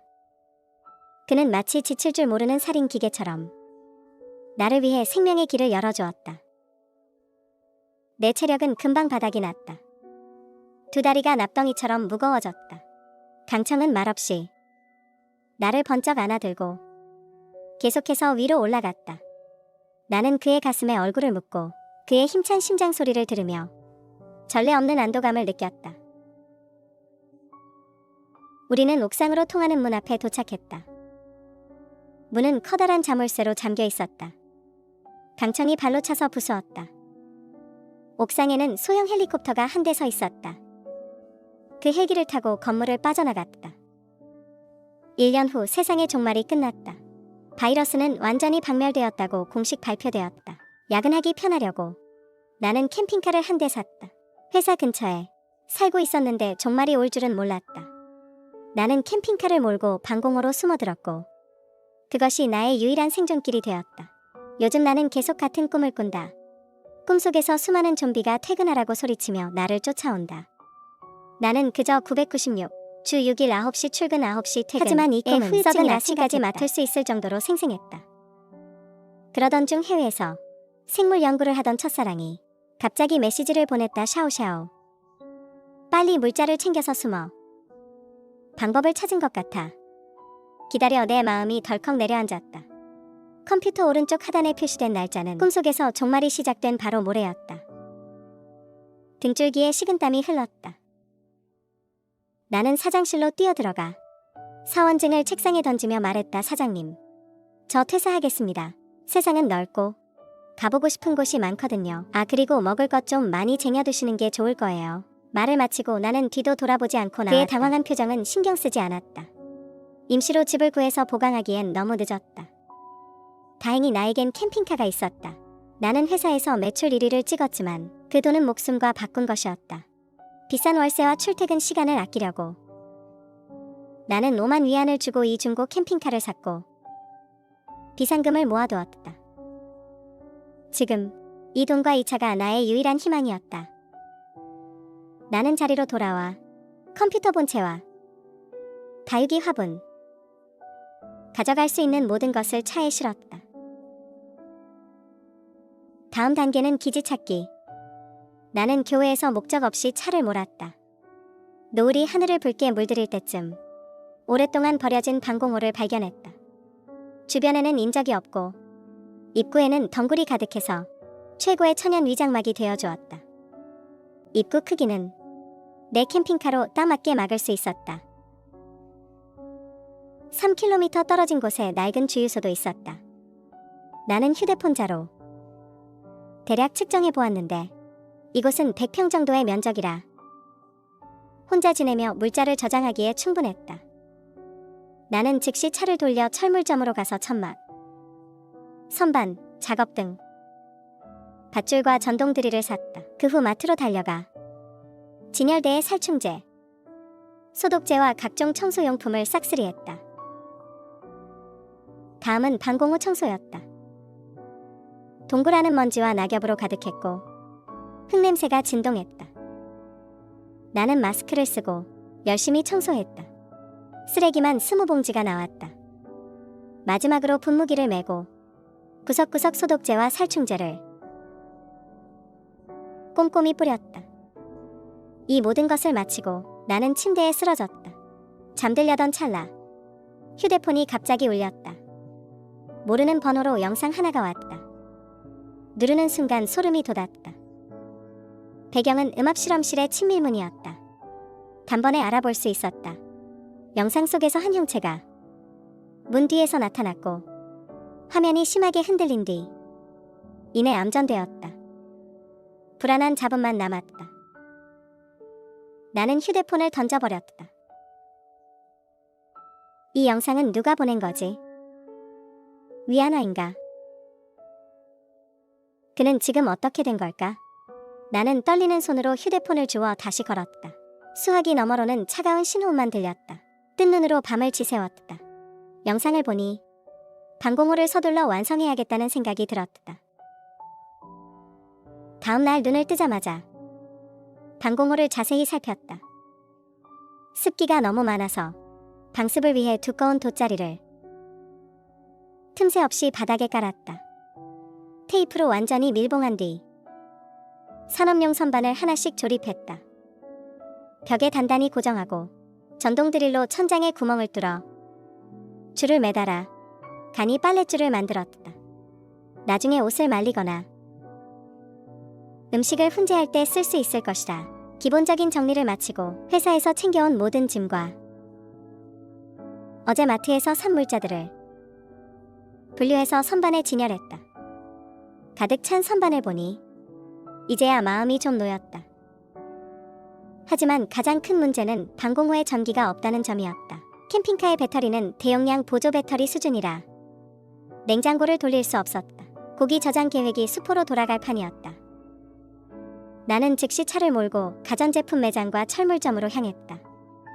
모든 저축과 신용카드를 동원해 가솔린 발전기 1대와 대형 냉장고 2대, 예비 기름통 10여 개를 샀다. 이어서 약국을 털어 살 수 있는 약은 다 샀다. 캠핑카가 꽉 찼다. 주유소도 몇 번이나 왔다 갔다 하며 모든 기름통을 가득 채웠다. 이 물자들을 동굴로 옮기는 것만으로도 반나절이 다 지나갔다. 탈진할 지경이었다. 전기와 냉장고가 생기니 자신감이 좀 생겼다. 다음 목적지는 마트. 나는 가장 큰 카트를 밀고 미친 듯이 물건을 담았다. 돼지고기, 소고기, 양고기, 해산물, 오래 보관할 수 있는 뿌리채소들. 트렁크가 닫히지 않을 정도였다. 이제 당분간은 굶지 않겠지. 하지만 구매는 첫 단계일 뿐. 진정한 생존은 캠핑카 개조에 달려 있었다. 영상 속의 그 존재는 공격력이 매우 강해서 성인 남성도 쉽게 제압했다. 캠핑카의 강판이 사람 뼈보다는 단단하겠지만 버틸 수 있을지 누가 알겠는가. 보강이 필수였다. 나는 차를 개조샵으로 몰고 갔다. 아가씨, 방충 강판에 특수 강화 유리까지. 개조 난이도가 꽤 높은데요. 전문 오프로드 수준이네요. 직원이 난처한 표정을 지었다. 나는 문에 붙은 결제 코드를 찍고 1만 위안을 즉시 이체했다. 지금 바로 가능할까요? 사장님, 지금 당장 밤새워서라도 해드릴게요. 내일 바로 가져가세요. 떠나기 전 구석을 가리키며 말했다. 저기 전문 기름통들. 사장님 저거 파나요? 10개 필요해요. 네. 원가로 드릴게요. 지금 바로 차에 실어드릴게요. 오는 길에 소방도끼와 야외 작업용 공구도 샀다. 비록 내 전투력은 제로지만 호신용 물건은 있어야 했다. 동굴 안에 쌓인 산더미 같은 물자와 새 냉장고, 발전기를 보니 이제야 안심이 되었다. 틈이 생겨 메시지를 확인했다. 알림을 꺼두었던 대학 단톡방. 위로 올려보니 한 달 전부터 사람들이 떠들고 있었다. 해외 모 회사에서 고액 연봉으로 사람을 뽑아 새로운 생물 기술을 연구한다고 했다. 선배가 실험 문서 캡처를 올렸는데 그 안에 실험 샘플은 2가지 변이를 유발할 수 있었다. 하나는 급성 발작으로 접촉 후 곧바로 이성을 잃고 사람을 공격하는 경향이 있고, 2번째는 잠복기가 있었다. 실험 기록에 따르면 실험용 쥐가 48시간 동안은 멀쩡하다가 갑자기 발작을 일으켰다. 이것은 초기 단계에서 내 주변의 모든 정상인이 잠재적인 좀비일 수 있다는 뜻이라. 이걸 어떻게 막지? 다음 날 아침 개조샵에서 차를 찾으러 오라고 연락이 왔다. 새로워진 캠핑카를 보니 순간 안도감이 폭발했다. 차 안에는 10개의 기름통이 가지런히 놓여 있었다. 돌아오는 길에 대형 소화기도 몇 개 더 샀다. 안전이 제일이니까. 결제를 마치자마자 휴대폰 상단에 알림이 떴다. 샤오샤오 공항 제3터미널. 외국인 남성이 입국. 도중 갑자기 발광하며 승객을 습격. 심장이 덜컥 내려앉았다. 오늘이다. 꿈속에서 종말이 시작된 날. 나는 엑셀을 끝까지 밟았다. 최고 속도로 방공호로 돌아왔다. 전에 사둔 인조 잔디가 드디어 쓸모가 있었다. 나는 꼼꼼하게 캠핑카 전체를 잔디로 덮었다. 가까이 가서 들춰보지 않으면 누구도 캠핑카 뒤에 방공호를 발견할 수 없을 것이다. 모든 준비를 마치고 나는 서둘러 개조한 캠핑카로 입구를 꽉 막았다. 차문은 안쪽으로 향하게 해서 언제든 드나들기 편하게 했다. 이 모든 것을 마치고 비로소 깊은 한숨을 내쉴 수 있었다. 예지몽 속의 종말이 진짜로 왔다. 나는 컴퓨터를 꺼내 첫사랑 위안화와의 대화 기록을 다시 읽었다. 그가 해외로 유학을 떠날 때 나에게 같이 가겠냐고 물었었다. 나는 고아원을 돕기 위해 돈을 벌어야 해서 거절했었다. 그 후 그는 가끔 연락을 해왔고 나를 파일 전송 도우미로 생각했다. 일주일 전 그가 암호화된 파일을 보냈는데 그 안에는 신체 강화 실험 자료가 가득했다. 지금 생각해보니 이게 무슨 파일 전송 도우미인가? 이건 분명 마지막 경고였다. 자료를 정리하고 나니 배가 고파왔다. 물자 더미에서 전투 식량을 꺼내 포장을 뜯어대었다. 따뜻한 밥이 들어가니 얼어붙은 몸이 좀 녹는 것 같았다. 다 먹고 소파에 누워 쉬는데 휴대폰을 확인하니 알림이 수두룩했다. SNS는 이미 난리가 났다. 각종 1인칭 시점의 공포 영상이 도배되었다. 밥을 먹고 쓰레기를 분류해서 잠시 입구에 두었다. 낮에 기회가 되면 버리려고. 모든 정리를 마치고 캠핑카로 돌아와 잠을 청했다. 차 문은 개조해서 안에서 잠글 수 있게 했고 밖에서는 절대 열 수 없었다. 정말 혼란스러워지면 인심이 더 무서운 법이다. 이런 생활이 일주일 지났다. 나는 캠핑카 안에서 아주 안정적으로 숨어 지냈고 털끝 하나 다치지 않았다. 중간에 큰 비가 내려서 빗물을 충분히 모았고 휴대용 정수기로 걸러 끓여 마셨다. 일상적인 물 문제는 해결되었다. 여기에 쟁여둔 생수와 통생수까지 더하면 당분간은 걱정 없었다. 나는 한때 내가 오래 숨어 있으면 언젠가 안전한 날이 올 거라 생각했다. 하지만 사고는 예고 없이 찾아왔다. 방공호에 들어온 지 3주째. 그날 밤 막 잠들려던 참에 방공호 밖에서 갑자기 이상한 소리가 들렸다. 나는 숨을 죽이고 움직이지 못했다. 대략 30분 후 밖은 다시 조용해졌다. 나는 휴대폰을 꺼내 입구 CCTV를 확인했다. 입구 캠핑카 아래 위장용 잔디가 한쪽 구석이 들려 있었다. 하지만 주변에는 아무도 없었다. 심장이 덜컥 내려앉아 다시 영상을 돌려보았다. 거의 기절할 뻔했다.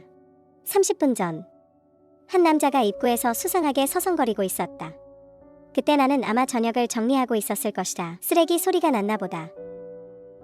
그는 끈질기게 내가 완전히 조용해질 때까지 기다렸다가 위장 잔디를 들추고 몰래 들어오려던 참이었다. 그런데 다음 순간 좀비 한 마리가 옆에서 갑자기 튀어나와 그 남자와 뒤엉켜 싸우기 시작했다. 곧 남자는 쓰러졌고 좀비는 비틀거리며 떠났다. 얼마 지나지 않아 쓰러졌던 남자도 뻣뻣하게 일어났다. 그리고 CCTV 범위 밖으로 사라졌다. 그들이 몸싸움을 할 때 캠핑카를 장식하던 잔디를 크게 뜯어놓았다. 내 첫 반응은 나가서 잔디를 복구해야겠다는 것이었다. 하지만 손이 문고리에 닿는 순간 갑자기 정신이 번쩍 들었다. 뭔가 이상했다. 그 남자 아직 안 간 것 같다. CCTV를 마지막 1초까지 돌려보니 화면 가장자리에 검은 그림자가 부자연스럽게 흔들리고 있었다. 물린 남자가 멀리 가지 않은 것이다. 나는 얼굴이 하얗게 질려 뒷걸음질 치며 침대에 앉았다. 캠핑카가 입구를 거의 다 막고 있어서 정상인이 들어오는 건 불가능했다. 유일한 틈은 차 밑뿐이었다.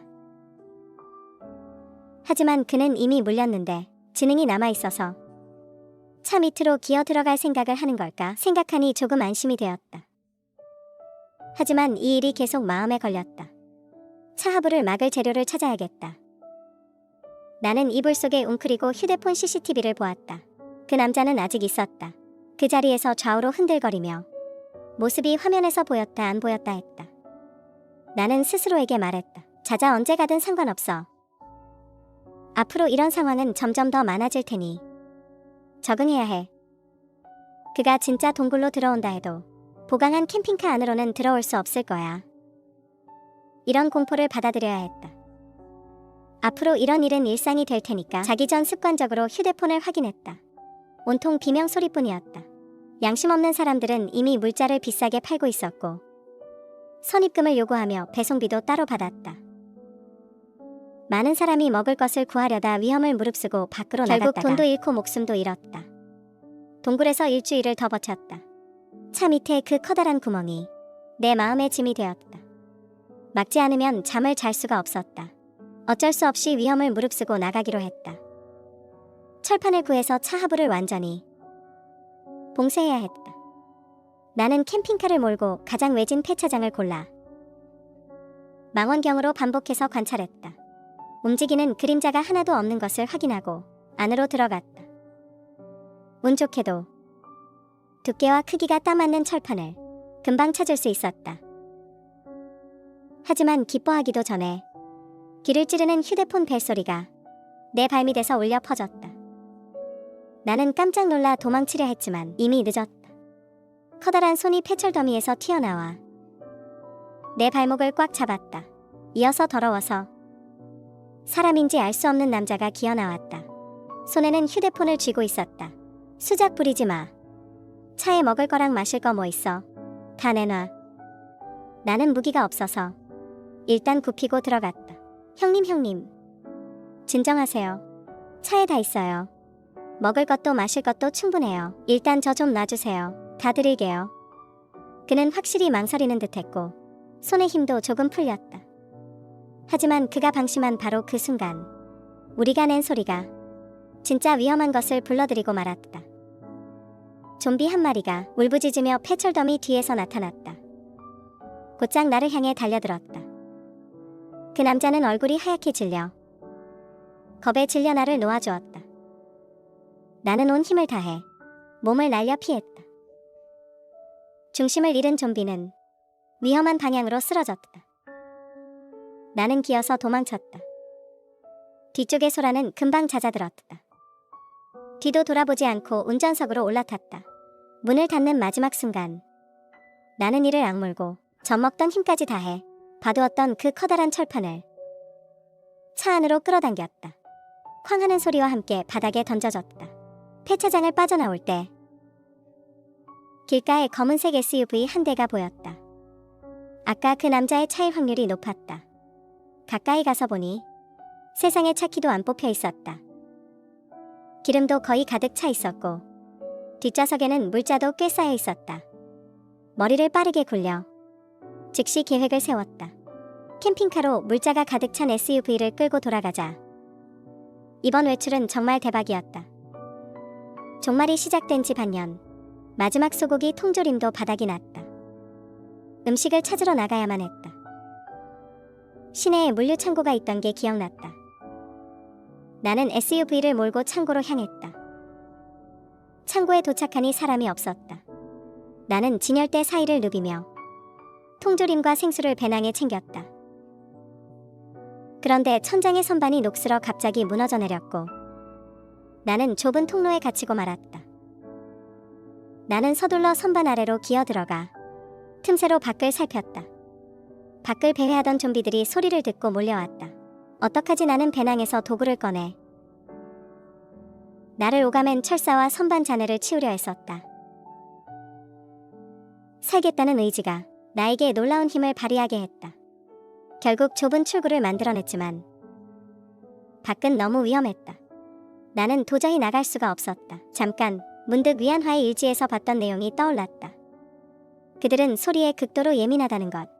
나는 즉시 배낭에서 고음질 휴대용 경보기를 몇 개 꺼내 카운트다운을 설정한 뒤 온 힘을 다해 창고 반대편으로 던졌다.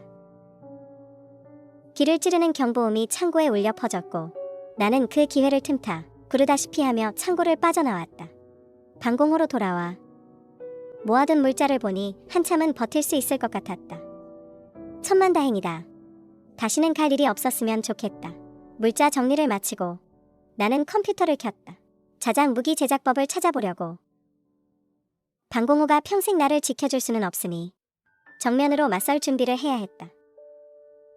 바로 그때 푸시 알림 하나를 무심코 클릭했다. 중국 정부가 이메일 주소를 공개했다는 내용이었다. 사회 각계로부터 좀비와 관련된 모든 단서를 제보받겠다는 것. 나는 빠른 손놀림으로 그 자료들과 지난 반년 동안 기록해온 모든 종말 생존 관찰 노트를 정리하고 압축해서 익명으로 보냈다. 위기가 발생한 지 2년째 내 물자 비축량이 또다시 바닥을 드러냈다. 길어야 한 달이면 식량이 떨어질 판이었다. 남은 통조림 몇 개를 세어보며 어떻게 하면 하루치 식량을 사흘로 나눠 먹을 수 있을지 고민하는데 휴대전화가 예고도 없이 울렸다. 낯선 번호였다. 이 동네는 사기꾼들도 다 문을 닫았는데 누가 나한테 전화를 한 거지? 망설이다가 전화를 받았다. 수화기 너머로 차분한 남자의 목소리가 들려왔다. 혹시 화샤오샤오 씨인가요? 저는 생물연구센터 센터장 천전입니다. 천 센터장은 현재 상황이 심각하다고 했다. 대부분은 무력 진압을 선택하지만 그들은 여전히 해독제를 연구 중이라고 했다. 그는 내가 제공한 자료가 참고 가치가 매우 높다고 했다. 우리가 조사해보니 당신은 생물학 전공자더군요. 이 방면에 독보적인 견해를 가지고 계시니 실험 기지에 당신이 필요합니다. 즉시 우리 팀에 합류해주길 바랍니다. 전화를 끊고 3초간 들떴던 마음은 금세 차갑게 식어버렸다. 예전에 나는 수석으로 연구소에 들어갔지만 결국 빽 있는 사람에게 자리를 뺏기고 행정직으로 밀려났었다. 미래가 창창하다는 말과 함께 나중에 돈을 벌기 위해 그 잡일하던 직장을 그만두고 영업직으로 뛰어들었었다. 지금의 내가 무슨 자신감으로 이런 프로젝트에 참여하겠는가. 밤에 잠이 오지 않아 오랜만에 한동안 쓰지 않던 단파 라디오를 켰다. 각지의 수용소는 이미 포화 상태였고 바이러스가 변이되어 감염자의 생존율이 급격히 낮아지고 있었다. 라디오 속 목소리는 절망으로 가득했다. 이 일에서 누구도 자유로울 수 없었다. 여기 숨어 있는 것보다 동굴 안에서 식량이 떨어지길 기다리는 것보다 차라리 나가서 한판 붙어보는 게 나았다. 다음날 나는 모든 가산을 오프로드 차량에 싣고 마지막으로 한 번 더 돌아보아 지난 2년간 나를 지켜준 이 방공호를 문을 잠그고 엑셀러레이터를 끝까지 밟아 연구센터로 직행했다. 연구센터는 지하 요새에 위치해 있었다. 천 센터장이 직접 나를 맞이했다. 그는 인사치레를 생략하고 바로 본론으로 들어갔다. 그들은 백국에서 생포한 특별한 감염자 한 명을 확보했는데 체내에 가장 원시적인 독주를 가지고 있어 해독제 개발의 핵심이라고 했다. 우리 앞에 문이 천천히 열렸다. 안에는 완전히 밀폐된 격리실이 있었고 투명한 우리 같았다. 한 젊은 남자가 구석에 웅크리고 앉아 고통스럽고 억눌린 낮은 신음소리를 계속 내고 있었다. 나는 불안한 마음으로 다가가 그가 갑자기 고개를 들더니 으르렁거리며 달려들어 격리 유리창을 3개 들이받았다. 나는 겁에 질려 그 자리에 얼어붙었다. 연한. 분명 그는 더 이상 내 부름을 알아듣지 못했다. 나는 위안화를 바라보며 가슴이 찢어지는 것 같았다. 그의 팔에는 많은 것이 새겨져 있었는데 그 문자의 의미를 우리는 계속 풀지 못했었다. 천 센터장이 가리킨 곳을 나는 딱 한 번 쳐다보고는 눈물이 왈칵 쏟아졌다. 이건 우리 둘이 대학 시절 중 두 병에 걸렸을 때 만든 우리만의 속기 부호였다. 생각났다. 위안화가 연락이 끊기기 전 마지막으로 보낸 메시지. 방법을 찾은 것 같아. 기다려, 이 멍청아. 그는 물린 후 의식이 남아있을 때 자신을 임상실험 대상으로 삼아 귀중한 해독 데이터를 기록해 두었던 것이다. 나는 눈물을 닦고 가장 빠른 속도로 모든 성분과 용량을 기록했다. 이 데이터 덕분에 우리는 몇 주 만에 성공적으로 혈청을 개발해냈다. 감염 24시간 이내라면 감염자의 생명을 구할 수 있는 혈청이었다. 하지만 24시간이 지난 사람을 되돌릴 수는 없었다. 연구는 정체기에 빠졌고 팀 내에서도 의견이 갈렸다. 대부분의 전문가는 혈청을 완성하는 데 집중해야 한다고 했다. 예방과 응급처치가 우선이라는 것이었다. 반면 내가 제안한 신경 손상 복구와 장기 감염자를 깨우는 과제는 모두에게 허황된 소리로 여겨졌다. 천 센터장이 나를 설득했다. 현실을 직시해야 한다고. 그런 손상은 되돌릴 수 없다고. 하지만 나는 모니터 속 위안화의 텅 빈 눈빛을 보며 어떻게 포기할 수 있겠는가. 결국 센터는 2개의 프로젝트 팀으로 나뉘었다. 주력 부대는 혈청 최적화를 맡아 전면에 나섰고 나는 아무도 기대하지 않는 부활팀을 이끌게 되었다. 그렇게 우리는 변방으로 밀려났다. 우리가 시도했던 모든 알려진 신경재생 방안이 전부 실패했기 때문이다. 매일 반복되는 좌절은 내 팀원들마저 흔들리게 했다. 나만이 고집스러운 미친 사람처럼 위안화가 남긴 데이터를 반복해서 뒤져보았다. 그날 밤늦게 나는 다시 한번 위안화의 노트를 대조해보았다. 간과했던 세부사항 하나가 갑자기 눈에 들어왔다. 그가 기록한 마지막 주사제 항목들에 정신을 억제하는 또 다른 성분이 있었다. 어쩌면 그는 해독을 하려던 게 아니라 스스로 강제 종료를 시도했던 것일지도 모른다. 그날 밤 나는 한숨도 자지 못했다. 창밖은 종말의 황무지였고 우리 안에는 나를 위해 모든 것을 건 연인이 있었다. 나에게는 다른 선택지가 없었다. 나는 보안 시스템의 허점을 이용해 격리실에 들어갈 수 있는 5분의 틈을 찾아냈다. 위안화, 이게 마지막이야. 우리 전부를 걸고 미래를 바꾸자. 나는 특제 약물을 위안화에게 투여했다. 순식간에 경보음이 연구센터 전체에 울려 퍼졌다. 위안화의 몸이 자기장 속에서 격렬하게 떨렸다. 각종 생체 신호 곡선이 화면에서 미친 듯이 요동쳤다. 내가 절망하며 장비를 끄려던 바로 그 순간 그가 갑자기 눈을 떴다. 샤오샤오. 다음 순간 문이 박살나며 열렸다. 위안화는 극도로 쇠약한 상태에서도 버텨냈다. 천 센터장은 나와 위안화를 보며 경악했다. 위안화가 깨어난 데이터를 바탕으로 치료법은 빠르게 완성되었다. 3개월 후 첫 번째 장기 감염자가 성공적으로 깨어났다. 반년 후 TV에서는 최신 뉴스가 흘러나왔다. 바이러스가 완전히 정복되었다는 것. 치료법은 전 세계에 공개될 예정이었다.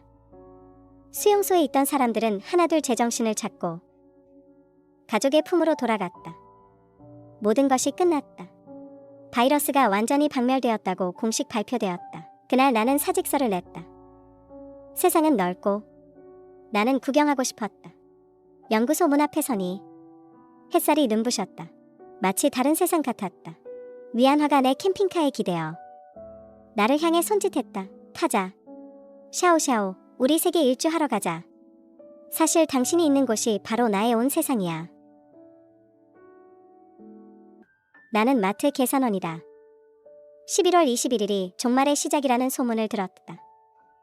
그래서 나는 이를 핑계로 할인 물자를 많이 사재기했다. 전 남자친구는 코웃음을 쳤다. 사재기는 지능세라고 하면서. 하지만 얼마 지나지 않아 전 세계적인 폭염과 종말이 닥쳐왔다. 퇴근까지 10분 남았다. 교대 근무자인 위안팡이 땀을 뻘뻘 흘리며 문을 열고 들어왔다. 너무 더워. 정말 너무 더워. 인터넷에서 11일에 지진 종말이 온다던데. 내 생각엔 80%는 사실인 것 같아. 요즘 소셜미디어마다 그 얘기뿐이야. 우리 사장님도 가만히 있지 않더라. 손님들도 그 말을 듣고 식량과 기름을 잔뜩 사재기했어. 문이 다시 열렸다. 나는 힐끗 보고는 고개를 숙였다. 가게 운전기사 샤오리였다. 한 달 전까지만 해도 그는 내 남자친구였다. 나는 결혼을 생각하며 만났지만 그는 내 예금을 노리고 접근했었다. 감정을 속이고 돈까지 뜯어내려 해서 단호하게 헤어졌다. 헤어진 지 일주일도 안 돼요. 그는 가게의 다른 동료인 위안팡과 사귀기 시작했다. 나는 위안팡과 사이가 매우 좋지 않다. 그가 사장 친척이라는 걸 믿고 교대 근무 때마다 자주 늦었기 때문이다. 오늘도 마찬가지였다. 분명히 도착했는데도 10분이 지나도록 근무지에 나타나지 않았다. 계산할 손님도 없어서 나는 휴게실로 향했다. 안에서 샤오리의 목소리가 들려왔다. 거긴 꼭대기 층이라 너무 더우니까 오늘 그냥 내 집으로 이사할까? 그가 나와 사귈 때도 같이 살자고 했었는데 나는 동의하지 않았었다. 수년 동안 나만의 생존 비법이 있었기 때문이다. 첫 번째는 남에게 내 주소를 절대 알리지 않는 것. 특히 관계가 불안정한 남자친구에게는 더더욱. 하지만 나도 다른 사람과 협력하잖아. 불편해지겠지. 괜찮아. 거기서 며칠 지내면 되지. 계속 호텔에 묵는 것도 일이잖아. 돈 벌어서 너랑 결혼할 거야. 알았어. 안에서 옷 벗는 소리가 들려왔다. 나는 일부러 발소리를 크게 내며 말했다. 샤오팡, 나 이렇게 서 있을게. 빨리 와서 교대해줘. 뭐 언니, 퇴근 참 빨리도 하네. 퇴근에 적극적이지 않으면 머리에 문제 있는 거지. 퇴근 카드를 찍고 마트를 둘러보기 시작했다. 정리 담당 아주머니가 눈짓을 하며 땅콩기름 2통을 가리켰다. 샤오모, 이거 봐. 이 기름 2통 유통기한이 다 되어가는데 국수도 그렇고 사장님이 직접 처리하라고 하셨어. 특가 상품으로 내놓으라고. 알겠어요. 물건을 챙겨 문을 열고 나갔는데 뜨거운 열기가 확 끼쳐왔다. 너무 더웠다. 내가 사는 곳은 도시 외곽의 자체 건축 주택이었다. 자전거로 시내까지 40분 거리인데 3분도 안 되어서 땀이 비 오듯 쏟아졌다. 집에 돌아와 잠시 쉬고 있는데 밖에서 갑자기 문을 두드렸다. 누구세요? 화샤오샤오예요. 밖에서 들려온 목소리는 집주인 아저씨였다. 아저씨, 이렇게 더운 날 무슨 일로 오셨어요? 문을 열어 안으로 모셨다. 마당은 30제곱미터 정도였는데 철제 지붕 덕분에 그리 덥지 않았다. 담벼락 옆 스티로폼 상자에는 채소를 심어두어 지금 아주 싱싱하게 자라고 있었다. 집주인 아저씨는 마당을 보며 만족스러운 듯 고개를 끄덕였다. 여자들은 역시 섬세하네. 마당을 참 잘 꾸며놨어. 아니에요. 무슨 일이세요? 샤오샤오, 혹시 집 알아보고 있나? 네. 그냥 구경만 하는 중이에요. 사더라도 인테리어 하려면 한참 걸릴 테니까 아직은 여기 살아야죠. 내 집은 어떤가 해서. 집을 파시게요? 그래, 어쩔 수 없지. 아들이 시내에 집을 사느라 손해를 많이 봐서 이 낡은 집을 팔아야겠어. 자네가 오래 살았고 워낙 아끼는 걸 아니까 자네한테 먼저 파는 거야. 신랑이 끝에.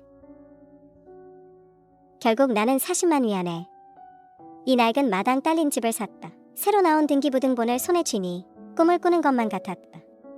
시골 시장에서 물고기를 사와서 아까 산 채소들과 함께 작은 상을 차려 축하 파티를 했다. 밥을 먹고는 쇼핑 앱에서 미친 듯이 주문을 넣었다. 전에는 새들어 사는 처지라 집이 낡아도 상관없었지만 이제는 내 집이니까 고칠 수 있는 건 다 고쳐야 했다. 1층 나무 창문을 바꾸고 방범창도 설치했다. 대문과 현관문도 교체했다. 최근에 폭염을 생각해서 더위시키는 물건들도 주문했다. 새벽에 더워서 잠이 깼다. 활짝 열린 문을 보며 믿기지가 않았다. 이곳으로 이사 온 뒤로는 선풍기도 거의 켜지 않았고 에어컨도 설치하지 않았었다. 집 근처에 물가가 있어서 밤에는 바람이 불어 시원했기 때문이다. 그런데 오늘은 더워서 잠이 깼다. 온도를 확인해보니 새벽 2시 반에 41도라니. 41도는 11월인데 다음 날은 야간 근무였지만 일찍 일어나 새로 산 집을 정리했다. 이 집은 지상 2층에 지하 1층 그리고 작은 마당이 있었다. 아침에 선선함을 이용해 전 집주인이 2층에 두고 간 잡동사니를 전부 치워버렸다. 집 자체가 오래되어 벽은 얼룩지고 낡았으며 바닥 타일도 낡았지만 예산이 부족해서 나중에 직접 페인트 칠을 하기로 했다. 정리를 마치고 곧장 인테리어 시장으로 달려가 창문을 골랐다. 사장이 직접 와서 치수를 재고는 사흘 안에 설치를 끝내겠다고 호언장담했다. 이어서 전기 기사를 불렀다.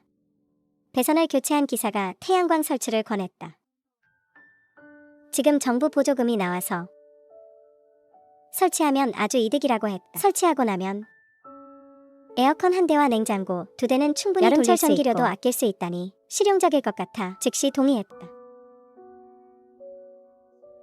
겸사겸사 에어컨도 한 대 주문했다. 정오가 되니 날씨가 말도 안 되게 더워졌다. 지표면 온도가 이미 48도에 달했다. 타이어가 터질까봐 지하철역까지만 자전거를 타고 지하철을 타고 시내로 갔다. 가게에 도착하니 입구에 음료 코너가 텅 비어 있었다. 전부 팔려나간 것이다. 신선한 채소와 과일도 거의 동이 났다. 사장은 입이 귀에 걸려 계속 물건을 주문하느라 정신이 없었다. 위안판과 교대 근무를 마친 뒤 밖에 녹아내릴 듯한 도로와 일렁이는 아지랑이를 보며 사장에게 말했다. 사장님 잠깐만요. 저도 물건 좀 주문할게요. 그래? 빨리 주문서 써와. 같이 배송해줄게. 추가 비용은 안 받을 테니까. 대신 며칠 동안은 쉬지 못할 거야.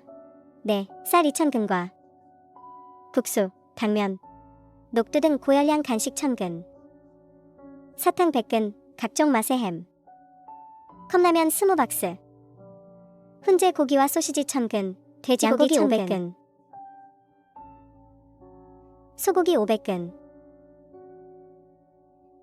닭고기와 오리고기 500근을 주문했다. 여기는 체인마트라 통합배송 센터가 있어서 배송도 빠르고 밖에서 사는 것보다 사장이 놀라며 30% 저렴했다. 이걸 다 먹을 수 정말 있겠어? 종말이 올 거라고 믿는 거야? 종말 소설을 너무 많이 봐서 그런지 나도 무서워서요.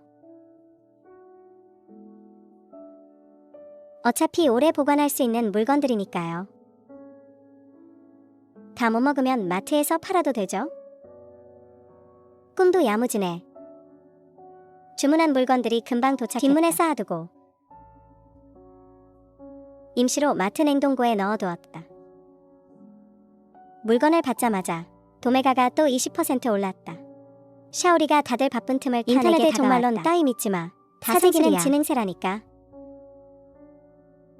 차라리 지금 가격 오를 때 팔아서 차익을 남겨. 난 지능세 내는 게 좋거든. 너는 똑똑하니까 절대 사재기 하지마. 샤오리는 마치 내 돈이 자기 돈이라도 되는 양 참견했다. 날이 저물고 하루 종일 일했더니 배가 너무 고파서 휴게실에서 컵라면 하나를 먹었다. 밥을 먹고 나오니 물건이 거의 다 팔려나가고 없었다. 사장이 내 물건을 자기한테 팔라고 했지만 단호하게 거절했다. 지금 도매가가 매시간 오르고 있는데 미치지 않고서야 왜 팔겠는가. 샤오리는 모두가 사재기 하는 걸 보고 조급해졌는지 물건이 다 떨어지자 나를 닥달하며 돈 좀 빌려달라고 했다. 나는 눈을 흘기며 쏘아붙였다. 너 정말 나를 호구로 아는구나. 한 번만 더 귀찮게 하면 위안팡한테 다 말해버릴 거야. 퇴근 후 차를 빌려 물건을 집으로 옮겼다. 혼자서 새벽까지 짐을 날랐다. 근처에는 나밖에 살지 않아. 마치 버려진 마을 같아서 누가 볼 걱정은 없었다. 마당 지하 창고는 매우 시원했다. 이사 왔을 때 깨끗이 청소해 두어서 상태가 아주 좋았다. 물건들을 전부 지하로 옮겼다.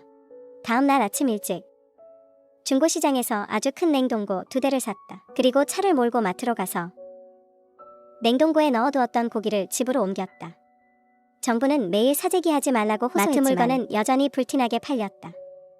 나는 기회를 틈타 사장에게 사장도 흔쾌히 동의해주었다. 4,000위안밖에 안 되지만 물자를 한 번 더 사기엔 충분했다. 인터넷으로 비타민과 상비약 등을 잔뜩 주문했다. 사장이 또 물건을 주문하길래 얼른 식수 100통을 추가로 주문했다. 일주일 후 집의 문과 창문 교체가 끝났다. 태양광과 에어컨 설치도 완료되었다. 마당문을 굳게 잠그고 방금 도착한 물탱크 5개를 지하로 옮겼다. 이 지하실은 80제곱미터 규모로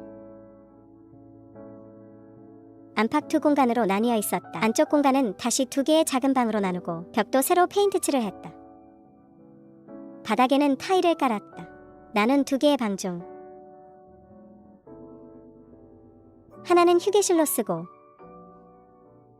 다른 하나는 물자 창고로 썼다. 바깥쪽 20제곱미터는 서늘한 구역으로 오래된 우물도 하나 있었다.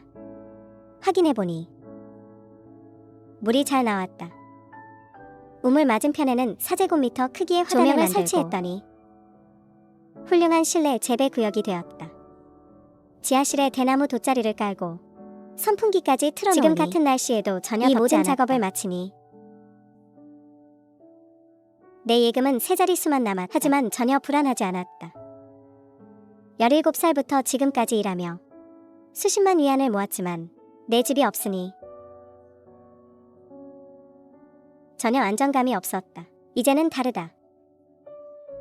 역시 사람은 자기 집이 있어야 해. 55도의 폭염이 보름째 지속되자 정부는 공식적으로 전국이 자연재해 시내 곳곳에 방공호를 선피서지로 지하철역도 정상 운영되었다. 대부분의 회사는 문을 닫았지만 마트 같은 서비스업만 겨우 버티고 있었다. 우리 작은 마트도 더 이상 물건을 들여올 수 없어 재고만 팔아야 하는 처지가 되었다. 그리고 시내 곳곳에 피서용 방공호를 개방했다. 지하철역도 정상적으로 개방되었다. 대부분의 회사는 문을 닫았다. 슈퍼마켓 등 서비스업만이 꿋꿋이 버티고 있었다. 하지만 우리 작은 슈퍼마켓은 나중에는 아예 물건을 들여올 수 없었다. 재고만 팔 수밖에 없었다. 팔 수 있는 게 다 떨어질 때까지 사장님은 눈물을 머금고 문을 닫았다. 우리에게 긴 휴가를 주면서 작은 보너스도 챙겨주었다. 내 통장 잔고가 다시 네 자릿수가 되었다. 나는 기분 좋게 짐을 싸기 시작했다. 원래는 해가 지면 돌아갈 생각이었다. 그런데 짐을 다 싸자마자 샤오리와 위안팡이 수시로 나를 훔쳐보는 게 보였다. 또 무슨 꿍꿍이지?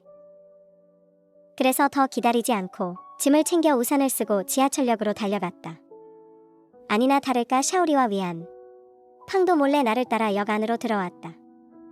잠시 생각해보니 그들이 뭘 하려는지 알 것 같았다. 샤오리는 빚이 수십만 위안이고 위안팡은 월급을 다 써버리는 사람이다. 둘 다 사재기 할 돈조차 없으니 아마 나를 미행의 집에 쳐들어와 눌러앉을 생각인 것 같다. 나는 지하철에 몸을 싣고 반대 방향으로 가는 지하철을 탔다. 그리고 가장 붐비는 환승역에서 몇 번이나 갈아탄 끝에 금방 그들을 따돌렸다.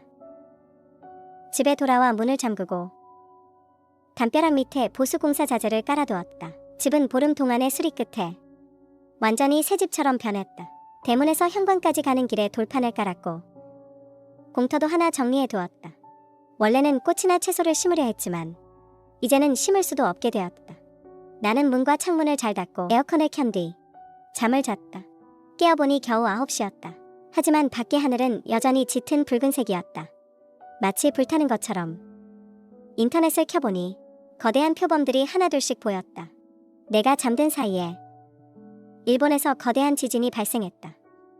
우리나라 해안가에서도 강한 진동이 느껴졌고 지금 내가 보는 주황색은 노을이 아니라 화산 폭발이었다. 얼마나 큰 화산인지. 우리나라 중부 내륙에서도 보일 정도였다. 온라인은 온통 난리가 났다. 섬나라가 아예 사라져버렸고 해외 사이트에서는 그들의 IP조차 보이지 않았다. 진짜인가? 이런 좋은 일도 다 있네. 갑자기 진동이 느껴졌다. 동시에 휴대폰에서 귀를 찌르는 경고음이 울렸다. 지진파가 곧 도착한다는 알림이었다. 나는 서둘러 침대 밑으로 기어 들어갔다. 진동은 약 2분간 이어졌지만 그리 심하지는 않았다. 흔들림이 멈추자 나는 서둘러 문을 열고 마당으로 나갔다. 집은 아무런 이상이 없었고 구석에 있던 대걸레만 넘어져 있었다. 사방이 칠흑같이 어두웠다. 정전이었다.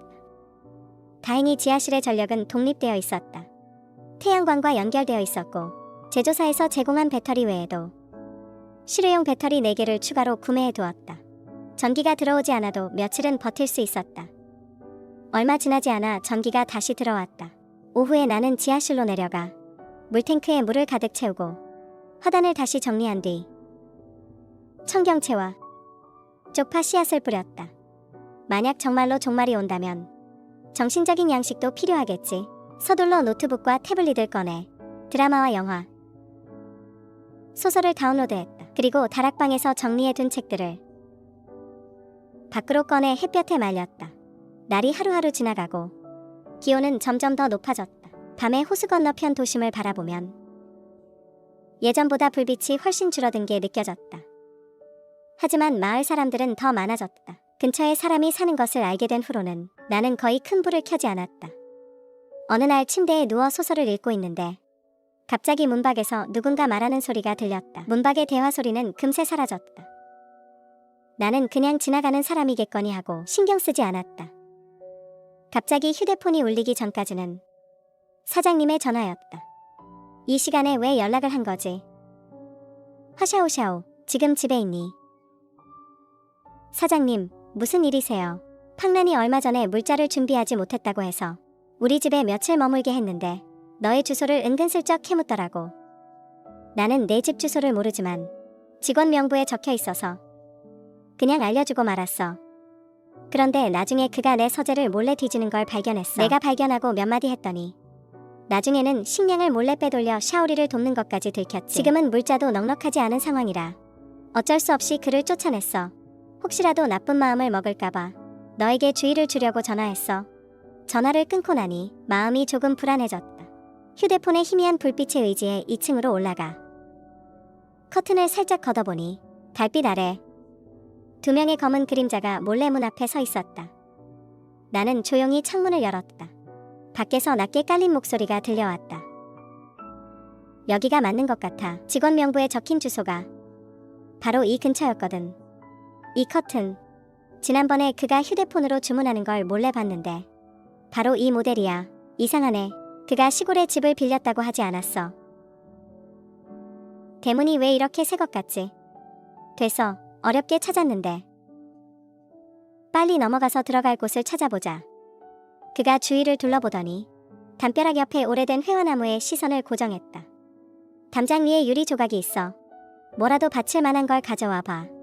위안팡이 나무 판자를 가져와 받쳐주었다. 잠시 후 날카로운 비명소리가 밤하늘을 갈랐다. 샤오리가 바닥에 떨어졌는데 집을 지키던 개가 그의 종아리를 세게 물어뜯었다. 네 형, 괜찮아. 빨리 문이나 열어줘. 샤오리는 극심한 고통을 참으며 다친 다리를 끌고 대문 쪽으로 기어갔다. 나는 손에 든 전기톱을 꽉 쥐었다. 인테리어 공사 때 나무 판자를 자르려고 산 것이었다. 대문이 열리는 순간 나는 밖으로 뛰쳐나갔다. 사람 살려. 위안팡은 그 모습을 보고 비명을 지르며 미친 듯이 뒤돌아 도망쳤다. 당황한 나머지 마당에 있던 물통에 그대로 처박히고 말았다. 굴착. 나중에 누군가 발견하더라도 나는 두렵지 않다. 그들은 칼을 들고 왔으니까. 심야의 흉기를 들고 담을 넘어 민가에 침입했으니 나는 정당방위를 한 셈이다. 한 달 후 며칠간 끊겼던 휴대폰 신호가 갑자기 정상으로 돌아왔다. 화면에는 공식 긴급 공지가 떴다. 공지에서는 유언비어를 명확히 바로잡았다. 섬나라 침몰은 지질학적 이상, 동으로 인한 국지적 재해일 뿐 지구 종말은 아니라는 내용이었다. 이번 극한 고온은 계절적 이상 현상일 뿐이니 유언비어를 믿지도 퍼뜨리지도 말라고 했. 추후 커뮤니티 직원이 방문해 등록을 진행하고 순차적으로 비상 물자를 배급할 예정이라고 했다. 며칠 후 커뮤니티 직원이 우리 집에 와서 정보를 등록했다. 나는 첫 번째 표준 물자를 받았다. 또 얼마간의 시간이 흐르고 기승을 부리던 고온도 서서히 내려갔다. 전설로만 떠돌던 이 종말은 결국 3개월 만에 끝이 났다.